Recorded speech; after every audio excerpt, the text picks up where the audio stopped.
What's up, folks? Guess who's back? Back for more masochism, as TTR would say.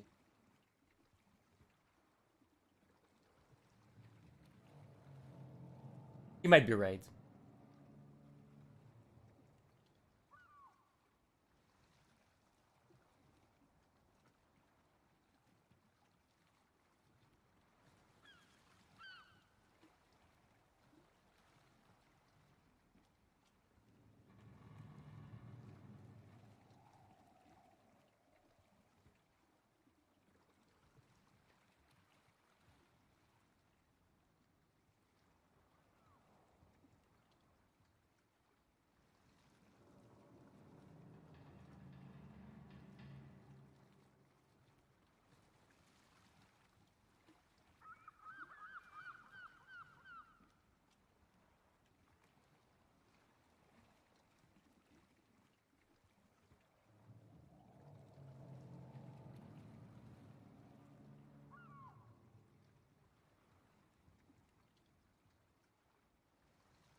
Wow, dude, there's like no real drama to latch onto right now. I'm surprised.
Hmm.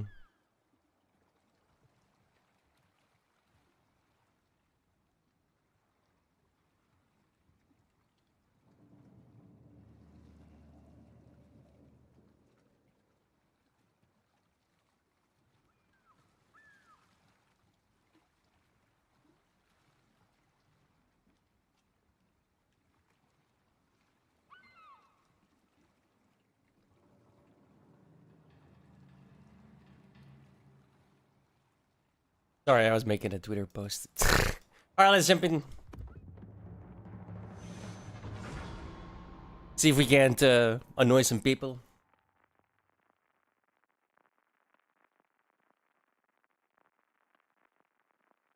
This is crazy. So this dude was going around and he was spraying bug shit on, well, it'll show it. It'll show it. He shows it right here.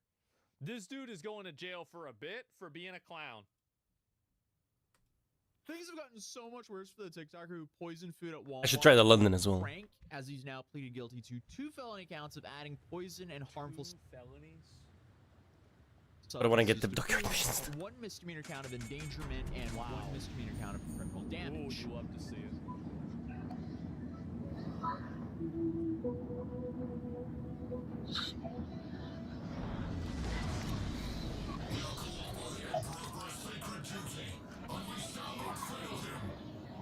Dude essentially wanted. So you have to understand the way that poisons work.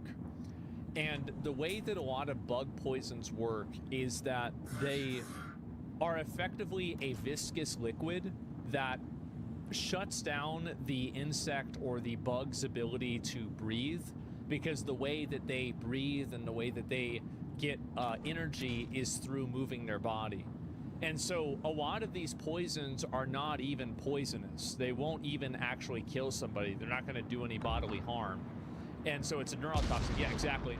And so there are certain poisons you can use that can kill people, other ones you can that won't. The bug poisons don't kill people. There are other ones that do, but those raid bottles, and that one specifically is not an example of that. So it wouldn't have even worked to begin with. Anyway. Otherwise, the game's gonna be very loud. Not only is he retarded, but he's retarded. Like, that's bad. Attention so bad on the internet that he destroyed his life for it. And unfortunately, there's now many cases of this. So he's not even unique. He's just another moron headed to prison. Yep. But it's been at least 4 months since we've had our last update on this guy, and next month it'll be 1 year since I first started covering this dude. Yep. So there's a lot that's unfolded. So I mean, if you're lucky enough to not know who I'm talking about today, I'm sorry for taking out of your bliss, because sometimes ignorance truly is bliss. But this is Charles Smith, also known as the social media creator Wolfie Coletti, a Arizonan TikToker who went viral last year for basically being a public nuisance and just an all-around absolute just being annoying. Like that, it's so funny to me when these guys whose entire career is built around just being annoying and obnoxious, like they do something like this and they go over the line, and now their life is totally fucking ruined. Back. Wolfie decided that being a functioning member of society just wasn't for him, so he became a self-proclaimed real-life villain.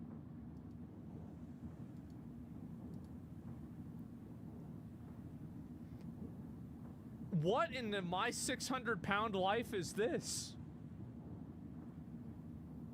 It's an imbecile. He got bacon hidden in his shoes? Ugh! A self-proclaimed real-life villain, and started recording TikTok content at the expense of random innocent people, ruining their days for views. Because as I've said in my previous videos, his content was essentially barely monetizable all the way up until the last few months before he was arrested. I think right before he was arrested, he was making a couple $1,000s a month doing this stuff. Not so bad.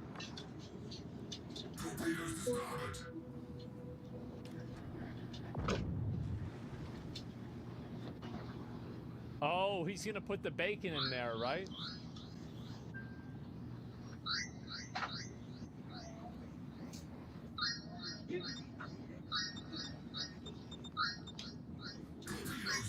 Yeah, if I was 11, I would have watched this. Yeah, this is actually like, this is literal content for preteens.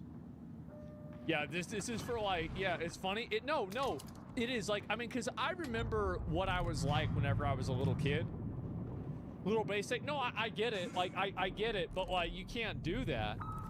This dude's 25. Yeah, no, exactly. I get it.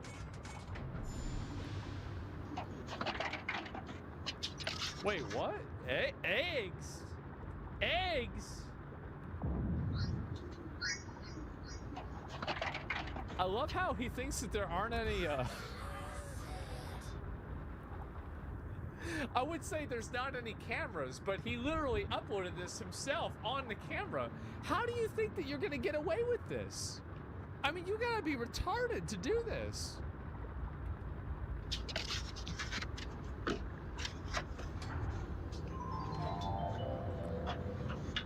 I mean, there's nothing like destroying what could possibly be this man's only set of clothes for some attention online. And the whole ongoing theme of this guy is he always picks on the least economically fortunate, as his normal targets are either fast food workers, retail workers, laundromat customers, or dollar store customers. Because that's probably where he lives. He just goes to the local Dollar General and pisses on the floor, and then he's like, guys, what happened? Like, what is this? He's just a retard, yeah.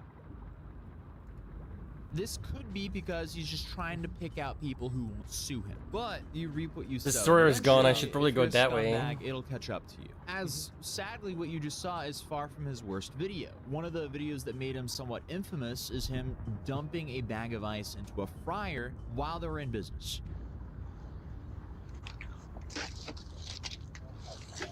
How do these people think that they're on a private server, man? This is crazy. This is perfect for teens? No, this content is great for like little kids. Like little kids love shit like this. At least some of them do. What's up on the bag, bro? Hey!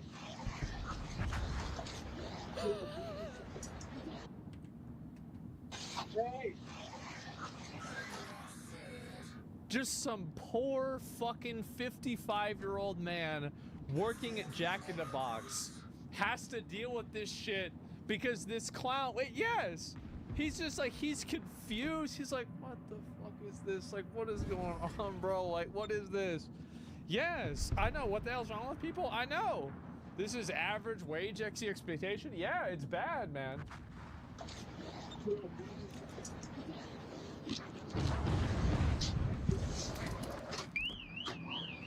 In case you didn't know, how do you do this and think that nothing's gonna go wrong? Like, really? Like, how do you do this and then assume that, like, this is insane? The face he makes, yeah. Fucking like some blue steel Derek Zoolander shit. Oh, he walks out of the Jack in the Box and the alarm's going off. After I just inconvenienced a 53-year-old Jack in the Box worker. They're gonna, this is gonna take them 20 minutes to fix my problem. Ha ha ha. This is what happens when you put way less ice into a frying machine. And of course, this happened at a Popeyes as well. Yeah. Or people who work at Popeyes, man. What happened? I don't even know.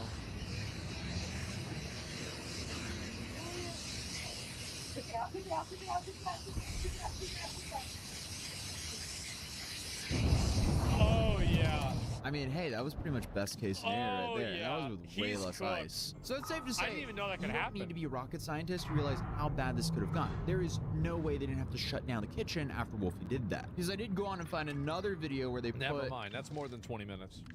roughly the same amount of ice as Wolfie put into the fryer, and here... Okay.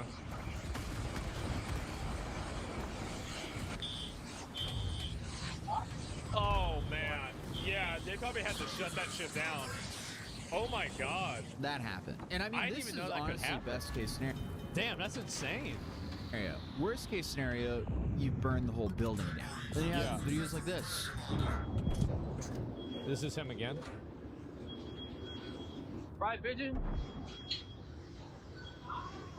Is it just literally a dead bird?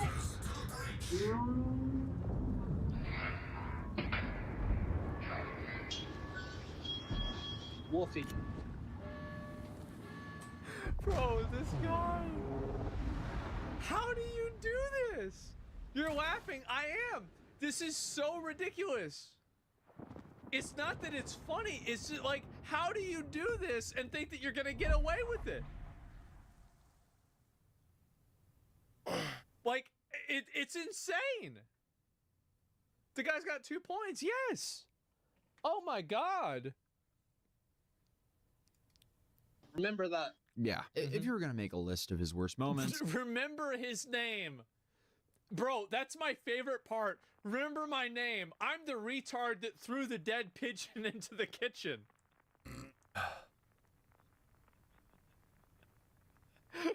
This guy thinks he's fucking Heisenberg. Witness me. It's a bird. Great, we gotta up tier to fuck. It would be impossible What to a not include the retard. lineup of videos of himself committing Wonderful. attempted battery with a cake, Oh my God. actual battery with a cake, false imprisonment and disrupting a business practice, and of course, poisoning food at a grocery store. This is, see, what I think is really funny is that this is the one that really cooked them. This is the one that they finally, like, because you know, I bet the police probably knew this guy, and they said, okay, now we know what to do. Yep, now we can get him. Yep, you can't get this one. You fucked around eventually, and the other ones are like, ah, yeah, maybe it's inconvenient, but it's not a big crime, but that's it. Oh. It's wild that this guy makes Johnny Somali even seem like a decent citizen in comparison. But obviously, That's actually crazy whenever you say that, because Right? you're right. It's such an insult too. Like, at least Johnny Somali was just annoying and retarded. This dude's actually trying to hurt people. Yeah, that's crazy. the food poisoning incident that Yeah, finally got the damn. authorities to take some real action against him. That was the video that immediately got him arrested by Mesa police in December of last year, as he Yeah. turned himself in and admitted to the crime without any hesitation. Because, well, you know, when you record and post your crimes online, you are the star It's witness kinda- yeah. against yourself. Yeah, you. When you film people yourself knew it committing a happened. Yeah, felony, That's- they knew it was- That's the best part about all these imbeciles, right? They're so fucking dumb. They film their own crimes. Like, thank you. Thank you. But then, of course, some of our governments are, you know, what's the word to use? Not very tough on crime. I'll use it very politely. I'll say it very politely. I wouldn't go as far to say as they condone it, but it's not far off, right? So idiots like this stay in society for way longer than they should be. upload it for the whole world Yeah, to see, they had and a- brag about yeah. it, there's no question about whether you did it or not. You You're did just do it. making the prosecutor's job extremely easy, Yeah. and your defense Everybody knows. nearly impossible. So the Maricopa County Attorney's Office later indicted him on multiple charges, What a including surprise. introducing poison, criminal damage, endangerment, and theft. And after Wow. he was arrested, it was only a matter of time until they started digging into his past videos to throw extra charges on him. Because along with I love how those two are fucking This around guy, with each other bro, and this can't guy actually shoot anything. TikToked his life sentence. He TikToked his whole life sentence. That's bad, man. That sucks. the 4 other charges, a third-degree burglar charge was also added related to an incident at a Bosa donut shop. Never named Yeah. Edinburgh. Charles Smith. In an MCSO orange jumpsuit, Charles Smith, who goes by Wolfie Coletti on social media, was in court for the second time in just a few days.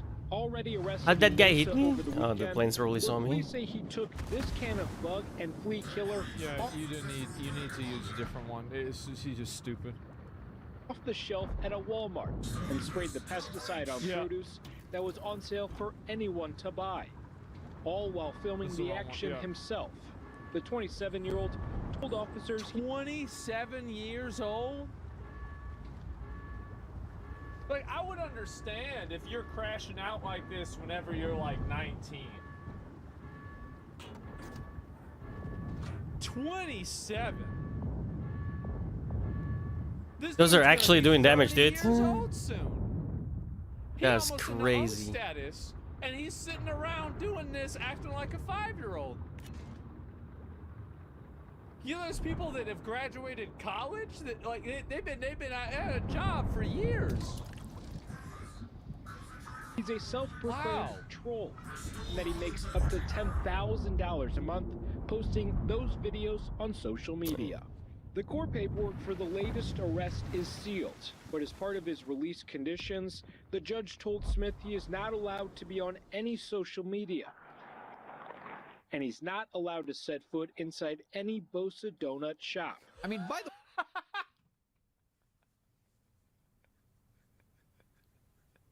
You do not go into that donut shop. You do not even think about going into that donut shop. That's it. Yeah. Bro, imagine getting banned from a donut shop from the police. Like, I mean, you gotta be a straight up clown for that shit. way, this guy is 28 years old. Dude has a fully developed prefrontal cortex, yet for some reason is spraying Raid, which is a cockroach exterminator on food. Yeah. Is risking killing someone worth social media attention? Apparently, Yes. That's obviously the answer is yes. he thought so. But last year he had to spend Christmas in jail, and his case has been moving through the legal system since then. His initial pretrial conference was originally scheduled for April 30th, 2025, but a minute entry in the case activity pushed it earlier to April 3rd, 2025. And this is where things actually kind of get interesting, because a plea agreement was filed for 3 of his cases in Maricopa County on April 22nd, and Wolfie was initially set to adult probation. But 2 days later, there was a change in his plea, and now he's officially pleaded guilty to the video where he sprayed Raid on the produce. The articles are reporting that he pleaded guilty to 2 felony accounts of adding poison or other harmful substances to food, 1 misdemeanor count of endangerment, and 1 misdemeanor count of criminal damage. The man accused of filming. Somebody says bro's definitely on a burner account trying to push his content to more preteens, so this will be worth it. The sad thing is he might be able to pull it off and make it big because that's the crap world we live in. No, you're not gonna be able to spray poison on shit and get away with it. Like nah, they're gonna get him.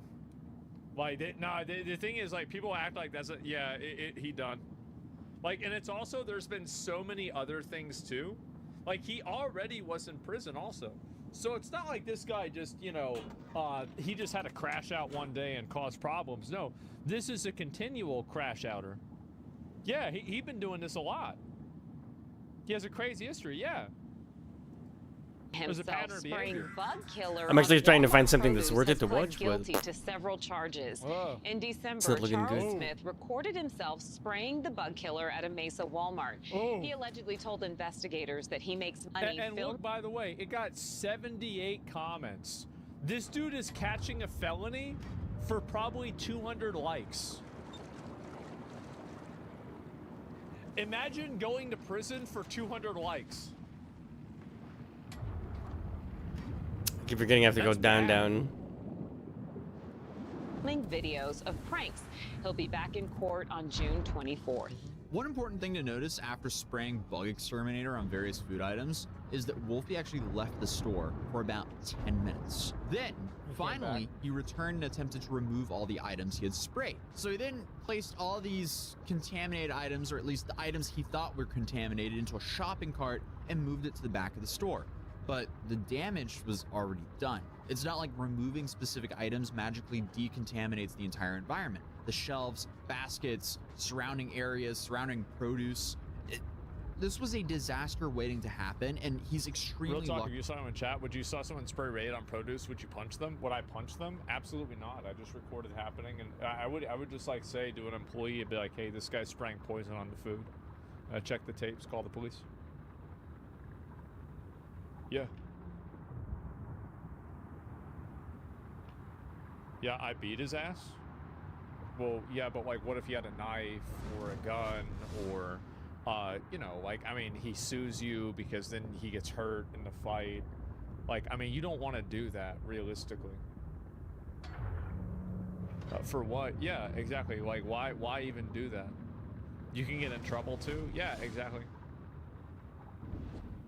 You dumb, Shadow? Yeah, you dumb. Like, yeah, ray him in the face. Well, what would that do, right? Like, cause it's like, I mean, Because like, if you want to do that and hit somebody, like, why would you want to hit somebody? Like, I mean, you could do way worse than hitting somebody if you want to be smart about it. So, like, the worst thing to do is to just fucking, like, guerrilla out at a Walmart, right? Like, you could come up with a million worse things to do to somebody besides that. Like, then you're gonna get yourself in trouble. Yeah, no emotional regulation. Yeah, exactly. Like, you can find out where a person lives easy. Like, you can do all kinds of shit. Like, so why even try to, like, why try to go get in a fight at a Walmart? It's stupid. And honestly, all of us are extremely lucky that no one else was harmed from this. Yeah.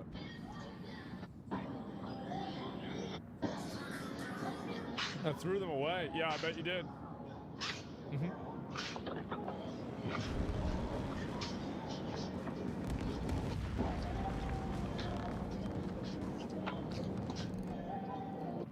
Yep.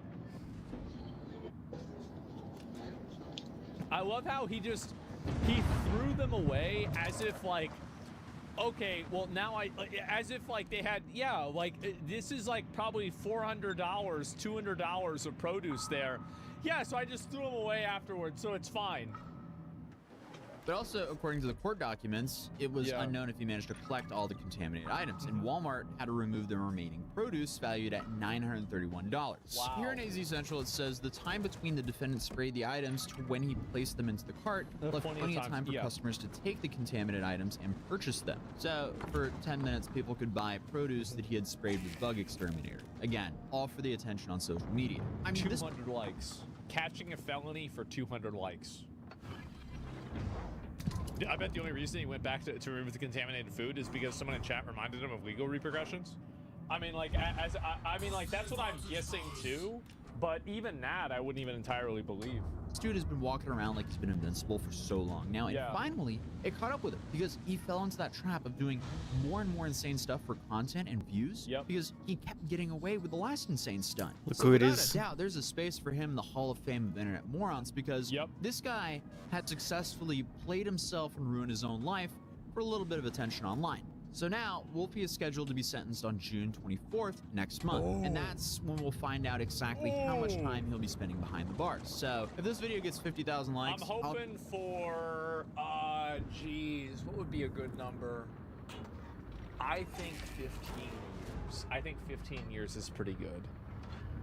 I think 15 to 20 years, that sounds decent, yeah.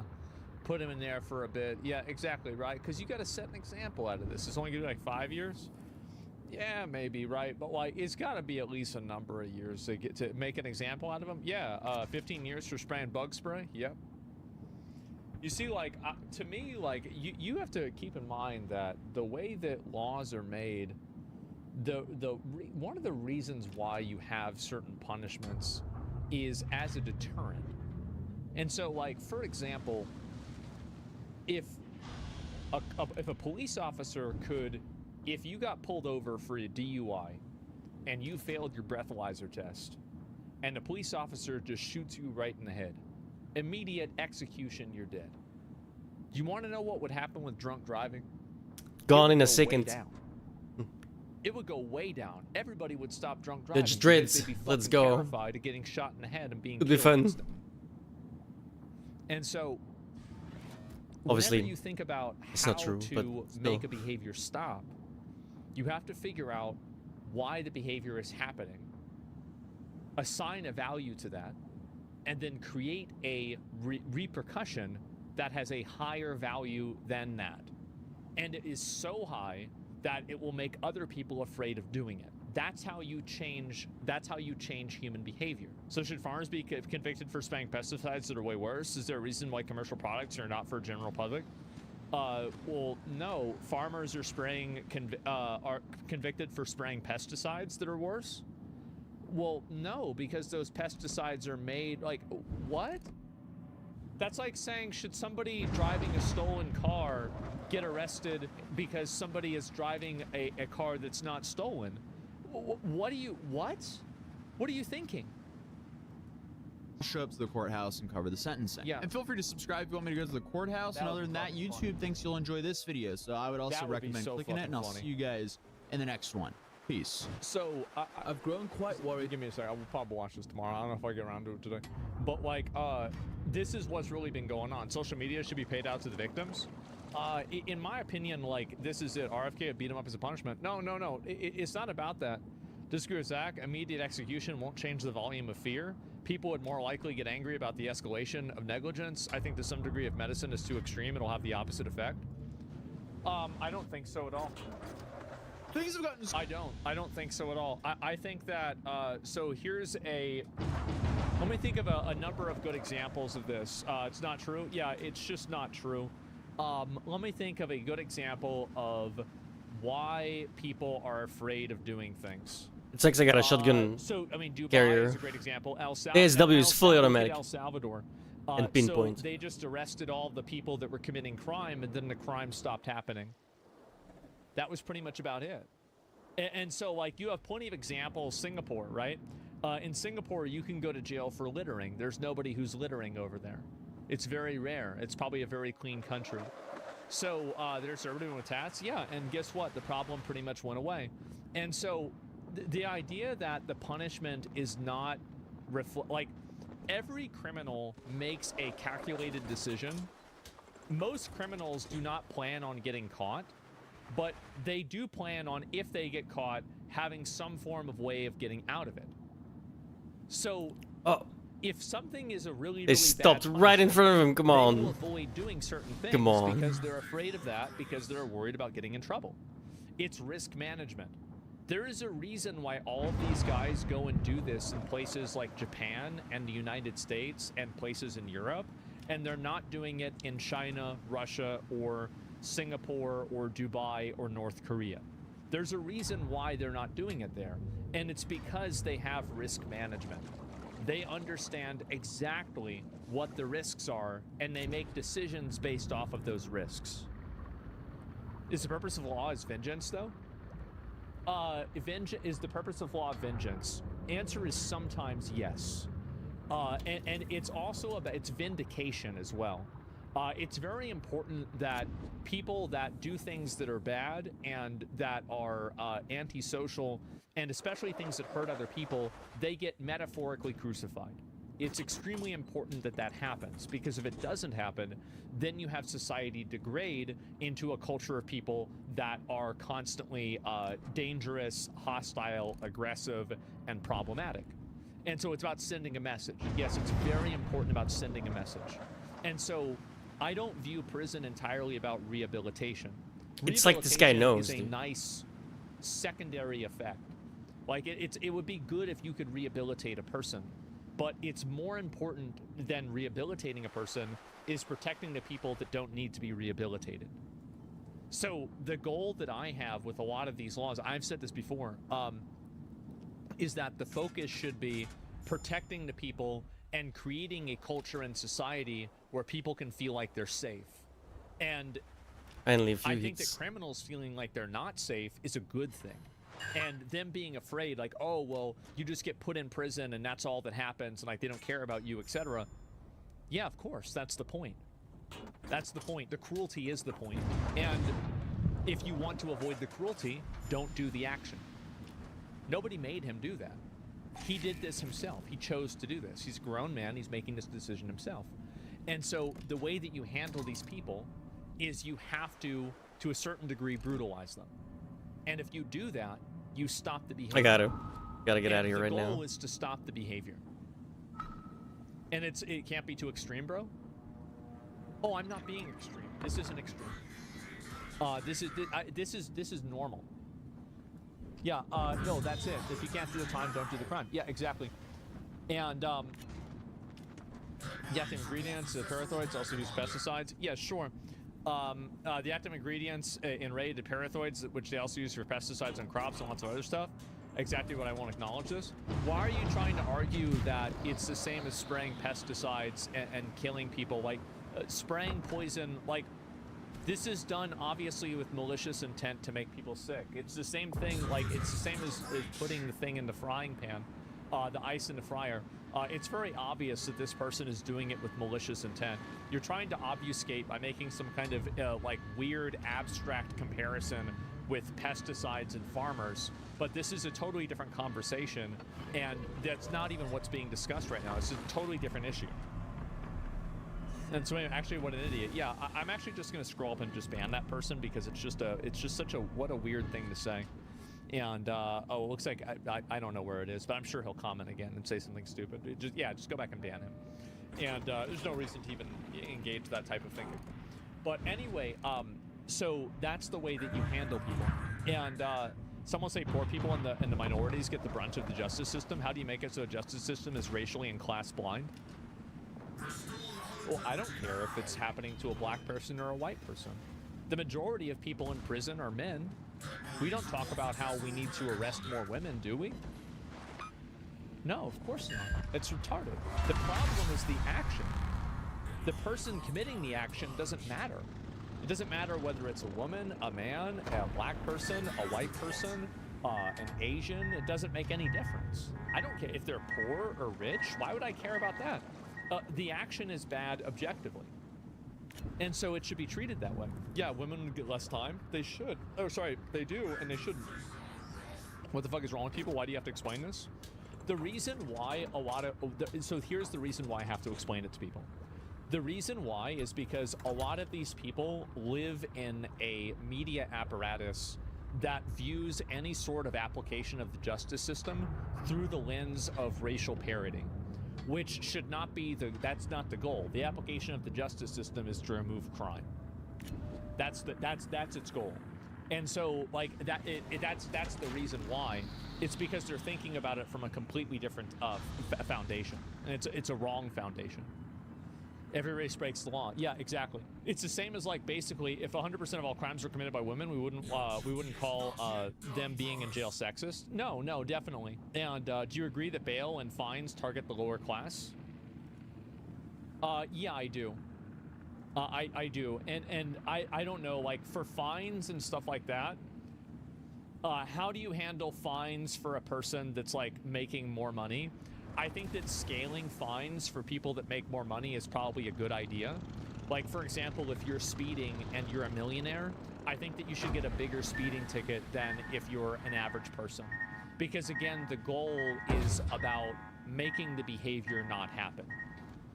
So, and it's not fair, by the way, that happens, but it's also not fair that they're speeding. So again, the goal is not about making it fair for the person who's doing the bad action. Okay, that was really suspect. The goal is making it fair for the people who are doing the good actions and are victims of bad actions. So that's always like I always think about it from that perspective. But actually, it's really true. Yeah. That landed nowhere near me. Think about everything. Is that that's not possible? Yeah, it is. European countries do it already. And so all you need to do. And again, I'm gonna explain it to you guys like really, really simple, right? Is that all you need to do is figure out why somebody is doing something, figure out what they're getting out of it, and then figure out how to take that thing away from them, and how to create a counter incentive that's worse than what they're getting, and then you will make the behavior stop. This is simple psychology. This is how you train a rat. It's how you train a dog. It's how you train a person. It's how you train a society. This is, it works all the way down. So all you do is you figure that out and you do it right. And so anyway, and we rise, yes, clearly, scaling fines is so unfair. I agree. I think that it is unfair. And that's why I would do it. As a measure and a show of intent and deliberateness. It is unfair. And that's the thing, is that like I'm not the goal is for me. It's not about being fair. It's about and it's also like who's it fair to. So and you think about it, and this is the problem that you have, is that you're thinking about it as like it being fair to the criminal. How is it fair to everybody else on the road that this criminal gets to just pay a fine that's effectively pocket change to them, and they can continue doing what they were doing with no consequence? How is it fair to them? So are we going to think about what's fair to the one person who is actively doing something wrong that they know is wrong? Or are we going to think about what's fair to the hundreds of other people who are trying to do the right thing and are put at risk because of this one person? And what about punch card before jail? Yeah, I don't know about that. I mean, I think in some cases that's bullshit. The rich are protected. Well, yeah, sure, but like, I mean, that's why you would make the fine higher. Fines are average for lawbreakers, rich people spending less. Crime is only punished because it hurts the state's income. If crime freed up people from resources, government would not punish this hard. Yeah, either way, punishment by definition isn't fair, which is why they work. Yeah, I think so. It's a nice try, I but, guess. either way, I could go back. This guy shoots like I do, man. Eventually, you'll be on the other side. Just misses. What is this here? A lot of people argue with this. Everyone messes up. So, like, what do you mean by this? Everybody messes up. You mean like I'm gonna accidentally spray poison on like on bananas? Like, what do you think is gonna? What do you mean by this? Like, how's it? What does this mean? By that logic, we've all been arrested. Yeah. I don't understand what you mean by this. I'll let this person explain it, and then I was gonna watch one more thing. And yeah. Speeding is a safer way to drive. The less time that you're on the road, the less chance that you'll have to get into an accident. I agree. I think they should change, and that's actually a great point. And so, like, here's the thing, right? Is like if you change the speed limit in school zones from 20 miles an hour to 200 miles an hour, you had to drive 200 miles an hour, you'd solve two problems. Number one, you get rid of dumb kids that can't pay attention and don't look both ways before they cross the road. They're stupid. That's natural selection, right? So that's number one. Number two, because the car obviously he's trolling in the school zone for a long period of time, then collectively you're going to have less cars and less kids getting hit, right? Because the cars are going to go really fast through the school zone, right? Is that the way that's what makes sense, right? Yes. Okay. Good. Perfect. Great. We've got a brilliant mind in chat. I just think there needs to be fairness for criminals. Why? Also, by the way, do you want to know what's really funny? I think that this is very well known at this point. I've had a lot of friends go to prison. Many of them still have phones. Am I muted? So they communicate with like friends you're of ours muted, that okay. are out of prison. There are a number of guys that watch me that are in prison that think I'm great. Yeah. So like, I don't have a problem with this at all. Yeah, I think I'm great. Yeah, I had somebody tell me that yesterday that would know. If you were accused, you would want it to be fair. Well, yeah, of course I would want a fair trial. Why would it? What is this? Like, what do you mean by? Yeah, of course you'd want a fair. Duh. Sure, of course. Yeah, I don't even. This is a waste of time to talk about. This is just a moron. Chatter's advocating for criminals and trying to justify it. No, there's no thinking involved, right? Again, there's no thinking. And yeah. He probably took the crucifixion part literally. Well, I did say metaphorically right after, right? Or right before. So yeah, the problem with making it punishment too hard is life is not all about breaking laws. There are plenty of laws that are only there that in reality to help the bottom 20% of 20% of people to not fuck up. Well, I don't know. It depends on what it is, right? What if the laws themselves are corrupt? Well, obviously that's bad. But this isn't the example of that. And that's not what's happened.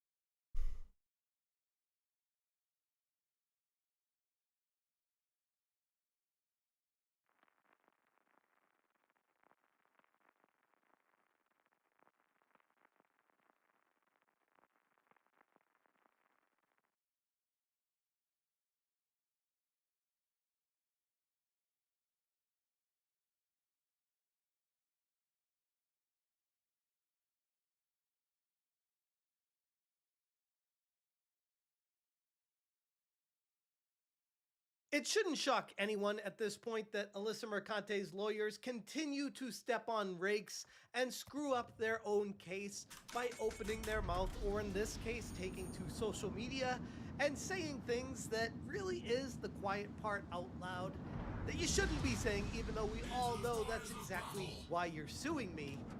Has nothing to do with me. What's going on, guys? Welcome to another episode of Smash JT. Alyssa Mercante's lawyer, Dawn McGowan, one of the 3 Keystone cops that she has somehow employed to run this lawsuit against me, has taken to his LinkedIn to tell everybody about what he's dealing with Gamergate and the lawsuit that is getting thrown at me right now, how it has very little to do, if anything, with me in particular, and more so to use me as a pawn to push their agenda forward, because these are activist lawyers that care about pushing for a cause at any cost. And in this case, they completely just screwed the pooch on their case by stating that the lawsuit is about making a law and alluding to how it's not about me, not about harassment, but instead about pushing for a broader ideological agenda. Not that anyone should really be surprised at this point, because from the beginning, this entire thing has been a complete joke.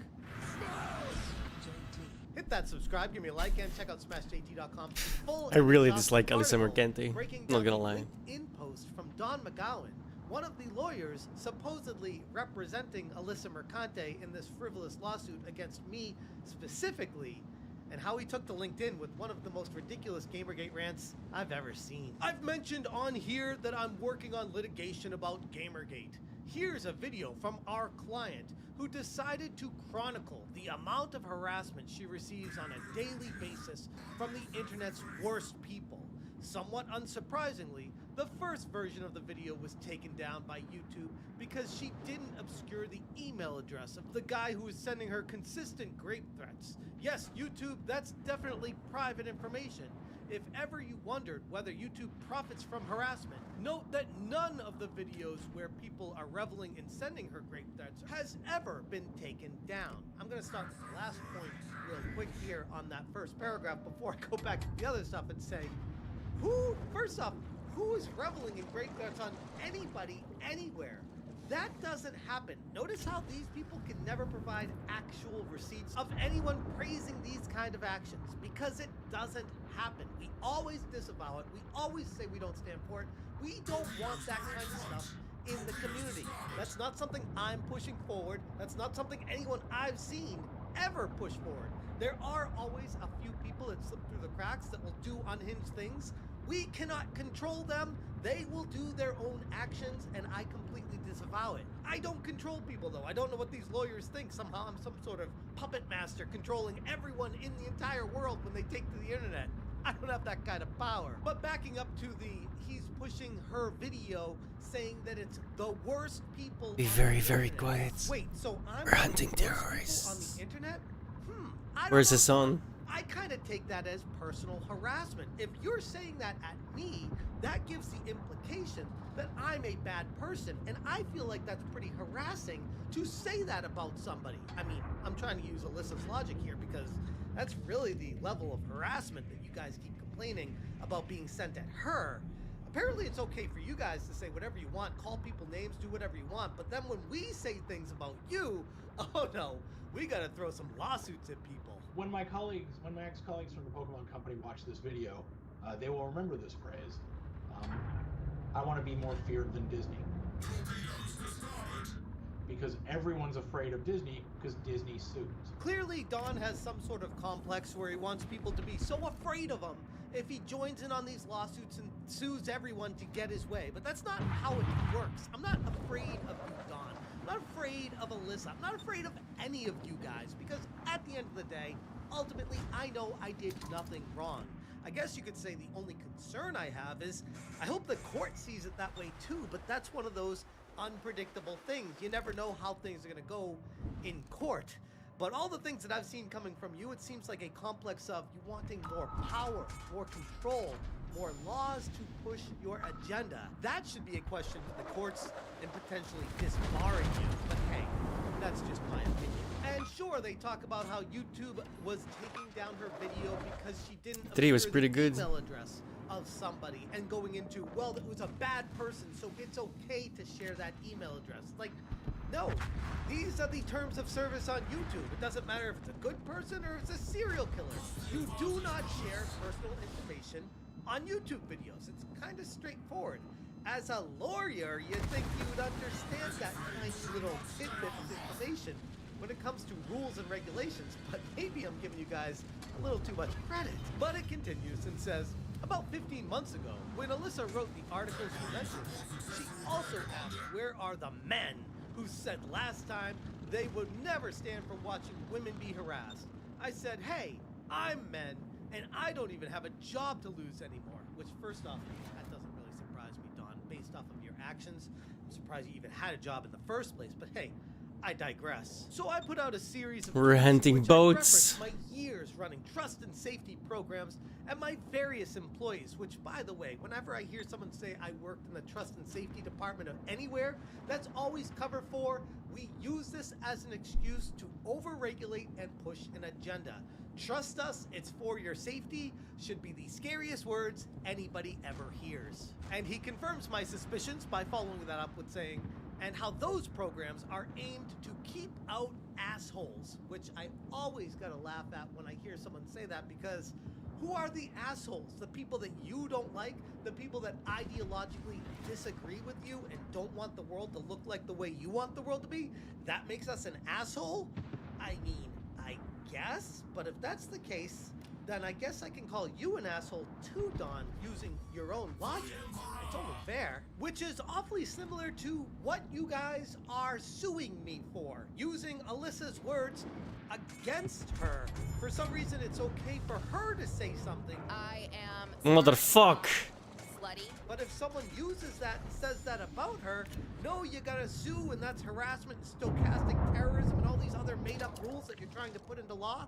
That's not how any of this works, but it certainly explains a whole lot of your mentality. This got so much rage from the dork web that Fox News wrote a hit piece about me. So I have 0.1% of understanding of what this must be like for her. That quote-unquote hit piece coming from Fox News is doing the same thing that I was doing I love with doing that. Alyssa, which is using their own quotes and talking about how psychotic these people really are. In Fox News case, they said, lawyer involved with Pokemon, Halo series, slams anti-woke gamers, says his job was to purge them. And when you go into the quotes of this, you see that this guy is a complete unhinged psychopath. It doesn't paint him in the best light, so he probably wasn't a big fan of Fox News putting this guy on blast. But he really has nothing to say about it because... Boom. Oh, I went under it. Oh no, it didn't. Let's go. Out. In fact, let's actually focus on what Fox News said about Don McGowan.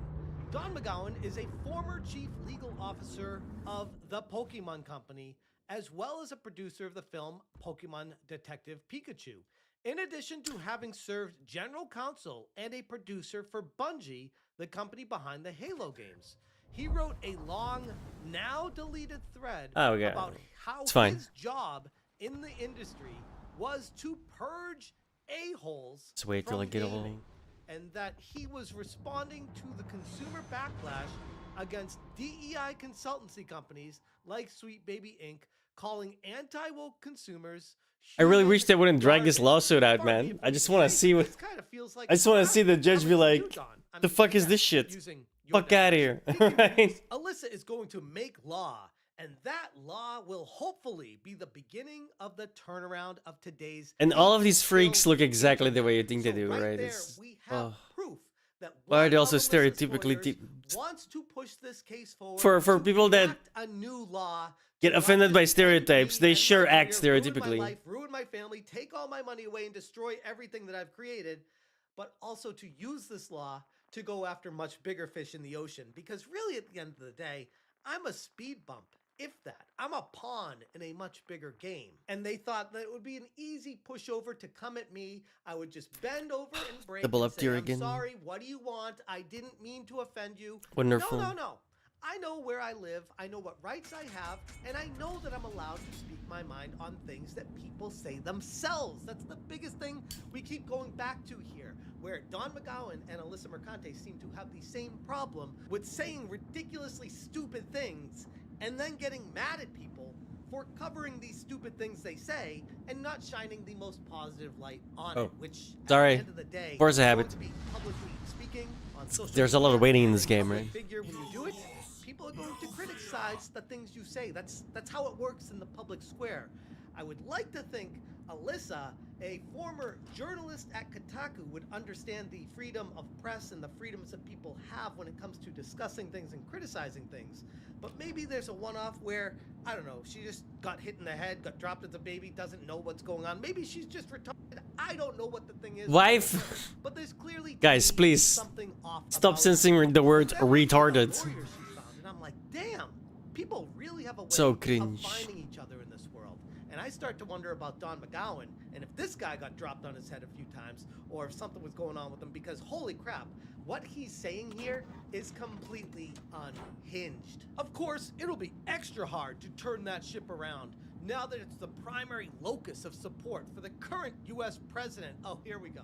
So now he has TDS, of course, in addition to all the other things going on with him. I It's mean, Trump's why fault. is it always the same thing with these NPCs? Every single one of them has the same exact programming in the chip in the back of their head, where they all have to hate Trump, they all have to hate Elon, they all have to hate X, they all have to hate Tesla, they all have to hate gamers, they all have to hate, like, it's the same thought process every single time with these people, because they have an agenda to push, and they need to groupthink to get that agenda across. Even still, we beat on. Boats against the current, borne back ceaselessly into the past. I think he was trying to be poetic with the ending there, but it just came across as very cringe. At the end of the day, this lawyer is completely insane. From the people I've spoken to that have interacted with him, from people that have had to deal with him in lawsuits, many people that want to remain unnamed have told me that this guy should be disbarred. That's how bad of a lawyer he actually is. And if this make law strategy were to succeed, who would actually be empowered by it? If the courts start accepting emotional distress claims based on videos or tweets or commentary online, even when no actual threat or call to action is present, well then Alyssa herself and Don McGowan We're on the hunting mode, right? would So I'm gonna like easily go be finding around. themselves on the wrong end of the very law that they acted to push for, which is ironic because again, these people all think the same. They all see things one way, and that road only goes one direction. They don't understand that the things that they are trying to enact would be used directly against them immediately. You stupid mother. And if you have a problem with that, come fight me. Physically. Has anyone taken you up on that yet? No. And let's be clear, their attempts to cancel, deplatform, and defame the people they disagree with would be considered harassment under the same people took her up on that. subjective standards that they're She trying to ran establish. I know very you're all fast. shocked, as am I, that these people come across to me as not the most intellectual people out there. Maybe they're jaded by their own broken thought process. Maybe they're focused so much on the anger that they have for me that they can't see the forest for the trees. Maybe they're just psychos on a rampage. I don't know what it is. All I do know is that this law they're trying to enact against me is to push a new law into action, not necessarily to win against me. In the grand scheme, I'm a nobody, and like I called from day one, this lawsuit is a complete joke. They're using me to enact a law. That sub to should be push their dead own now. law It barely firms had a health forward. lift. Because if something like this were to get approved and this law got put into action, they would have infinite money, infinite cases, and be able to reference this. I kind of want to go until the up, cows but if they're come within home till the 5.5. end of time, which They're again not. I go back to, there's no way they should win this case if justice prevails. But at the end of the day, sometimes that can be pretty questionable in the court system. It's not bravery, it's projection like always. And as someone who's been on the receiving end of their harassment campaign, and I'm not even being tongue-in-cheek when I say that, like, this is actual harassment, throwing a frivolous lawsuit at someone to gain power and control Oops. over them is straight up harassment. And I wish they saw the irony in this, but again, that requires being able to see the road going both ways. While they pretend to be victims, I find it pretty laughable that McGowan has the gall here. With this Wow, lawsuit okay, that was a really good- their crusade against some kind of noble civilization-saving effort. You're a reject, Don. The laughingstock of the gaming world. Hell, the laughingstock of the law world. From the people I've been speaking to, nobody respects you, and there's good reason for it. Based off of that post alone, I can see why you're a complete joke. Oh, some of these people, dude. Jokes. So is this lawsuit, on top of being a complete fraud. A Trojan horse dressed up in legalese and full moral outrage. It's a direct distraction from real issues in the gaming space. So and a direct sus. attack on anyone who refuses to fall in line with the increasingly hostile, ideologically driven industry. Don McGowan's LinkedIn rant didn't just expose their true motives, it confirmed them, and mine as well. It was never about me in the first place. It was always about control. And they should be laughed out of court for even trying. If they aren't, there's a much greater concern going on here, not just for me, but for everyone. Anyways, I'm gonna leave it there. If you guys want more information, check out smashjt.com for the full article breaking all. That honestly really needs to start, man. I just want to start laughing. Alright.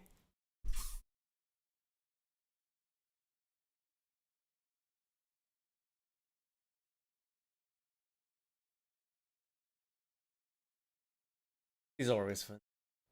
Well, a new fence surrounding a business in East Elmhurst has created a frenzy among people in the neighborhood. As Fox Eye's Roy Geraldino shows us, it's blocking off the sidewalk as well as some parking spaces. You know, when I first saw this story, when I first heard that introduction about a businessman building a fence in Queens, New York, that not only blocks off the sidewalk, but actually blocks off free parking spaces, I thought I was going to be against this guy. And the reason why is because parking that is free in the city of New York is divine. It is ordained by God as a just reward for those of us willing to search for it. And the fact is, all these anti-car lowlives, all these anti-car losers are ruining the entire country, not just the city of New York. But then I let the segment play a little bit further. But then I started to hear his side of the story, and I realized that this man at the center of this controversy, the constructor of this fence, is not only the hero that we need, but he is in fact a man so good that we do not deserve him, because the crux of this particular story is that the city of New York decided in a lawsuit to remove themselves from any kind of accountability related to a situation that involved this sidewalk. This person was declared the owner of this property, and he is now taking back his property, rebelling against the city of New York. And as we know from that Star Wars Rogue One trailer, rebellions are built on hope. We have hope. Rebellions are built on hope. And now I have to say I am 100% in support of him, because he has completely outsmarted the Democrats in the city of New York. That was such a shit movie, dude. Everyone loved Rogue One. We're gonna break this down. I'm gonna cover all the twists and turns related to it. But before we do, I want to thank everybody who supports this channel via actual justice. The war scene was cool. That's about it. Give me the money. Give me the money. Okay? In Queens on 77th Street and 19th Road, there's an industrial lot where some pretty unsavory things wind up on the sidewalk. Finding needles, used condoms. Anthony Della Vecchia owns the property. In January, a woman fell on that sidewalk on 19th Road. His security cameras caught it all. All I saw was do a face plant.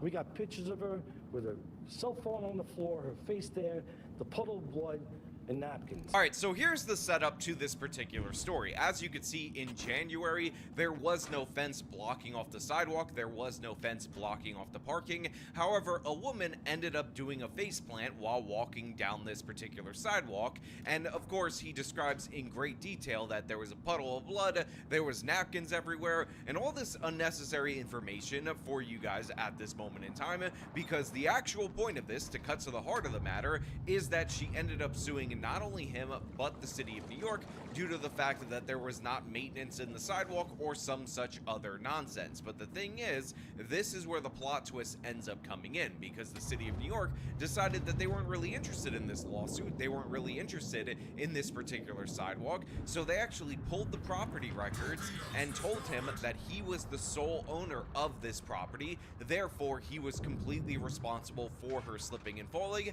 And by the way, completely responsible for all the trash and what a debris disgusting that move. was on his property, not on the public property that is the sidewalk and the street. That woman sued. The original lawsuit was for us, the city, every one of my corporations. The city refused the lawsuit. How could they refuse? They don't own the property. After that, Della Vecchia built this fence along his property, which blocks off about 10 parking spaces. Now I got ex-politicians and neighbors that don't even live across the street coming down and saying that they're gonna cut down my fence We're gonna throw garbage over it. If you go on Reddit, there's all comments there. Look, I understand why people are angry. I understand why people are upset. Whenever you take free parking in the city of New York, that is obviously going to create issues. But again, the people that you should be upset at is not the property owner who was told when he was sued for somebody slipping and falling in this particular area that he was solely responsible. It's the city of New York, because they decided that they were going to say in their infinite wisdom that they don't own a single parcel of this particular area. This is actually an extension of his property, therefore he has all of the accountability. And this is one of the major problems that this guy is facing, because essentially what they're saying is that they're going to privatize all the losses, but this property needs to be maintained for the public, so they're going to force him in order to pay for that, because this is some kind of weird social. How are the other ones not on the surface? One department of government. This sub shit sometimes makes no sense, dude. Again, it is just it's his responsibility. He has to deal with it, and he has to pay for all the negative externalities associated with keeping this open to the public. The New York City Department of Transportation is ordering him to take down the fence. In a statement to Fox 5, the department says DOT issued an encroachment notice of violation for the fencing, and we are reviewing property ownership as part of the process. Why am I getting harassed? I have some documentation. Okay? If the city wants the property, pay me market value for it. $3,500, $350, $400 a square foot, that's over $1 million.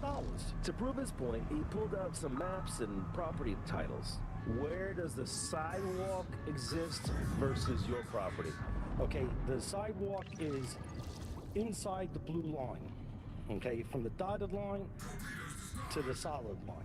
That dotted line is on the other side of this fence. So as you can see right there, plain as day, this is the property map of this particular street. And it turns out that his lot extends into where the street is. It covers those 10 parking spaces, encapsulates the sidewalk as a whole. So what this actually ends up proving is that the city of New York is actually in violation of his property rights, because they built a sidewalk and they built a road there 21 seconds? paying him just compensation for the property. So this is actually a Fifth Amendment issue, because the city of New York is essentially trying to seize this from him without compensating him from this. And again, the additional layer where the city of New York also says that they're not responsible for anything that goes on there. They just get to build whatever they want. They get to put the sidewalk up. They get to pave the road and whatnot, but he has to cover the costs, and it just doesn't make any sense. And this is why this news story completely churned me around on this particular person, because what he's doing is making a statement, and it's a good statement right here.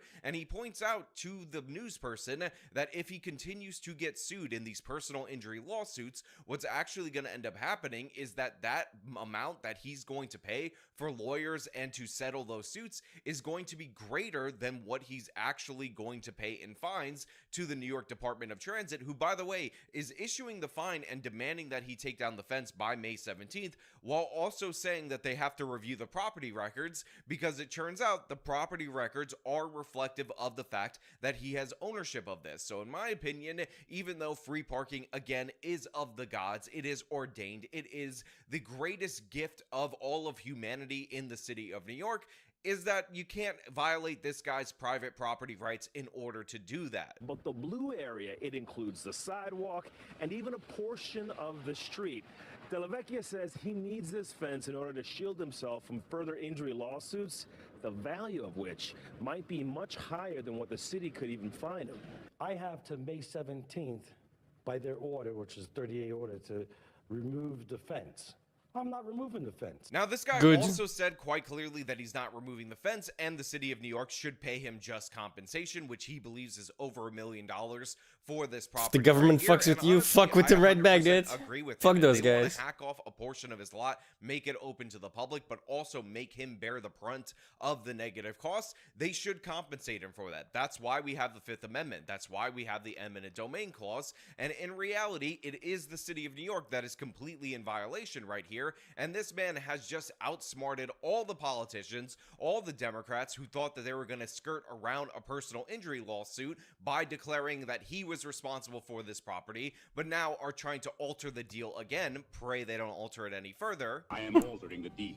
Pray I don't alter it any further. In order to essentially mandate that this guy expose himself and all of his businesses to all these This deal's getting worse by the second. While, again, in addition to everything else, requiring him to also clean up the needles and all the problems associated with this neighborhood that, by the way, are a consequence of New York's soft on crime kind of policing policies. So yeah, I'm actually 100% on board with this individual. I support him. I actually like this. I find this to be hilarious. Many people will liken this to Peter Griffin finding out that his property is an unincorporated territory and thus he can form his own nation. But yeah, it's really just something that I wanted you guys to look at. I wanted you guys to examine, and I definitely 100% want you guys to support this individual. But of course, I will leave this up to you guys out there. No, in the the Gore audience. will come What do you after think about you. this The particular FBI case? will come Should the after man you just as take down the well. fence and pay out all these different personal injury lawsuits? What's gonna be left of Should them? the city of New York give him his just compensation, or do you believe that the people who are falling on the sidewalk face down are the real people that need the right to be able to do that and sue this individual, and that's what's being impeded right here? Again, all your thoughts down in the comments below. As per usual, if you like this video, show by leaving a like, subscribe for more content, follow me on my social medias, support me via the support links Or in the DDs description and of this loaded video. in. This has been me talking about a man completely outsmarting politicians in the city of New York. Till next time.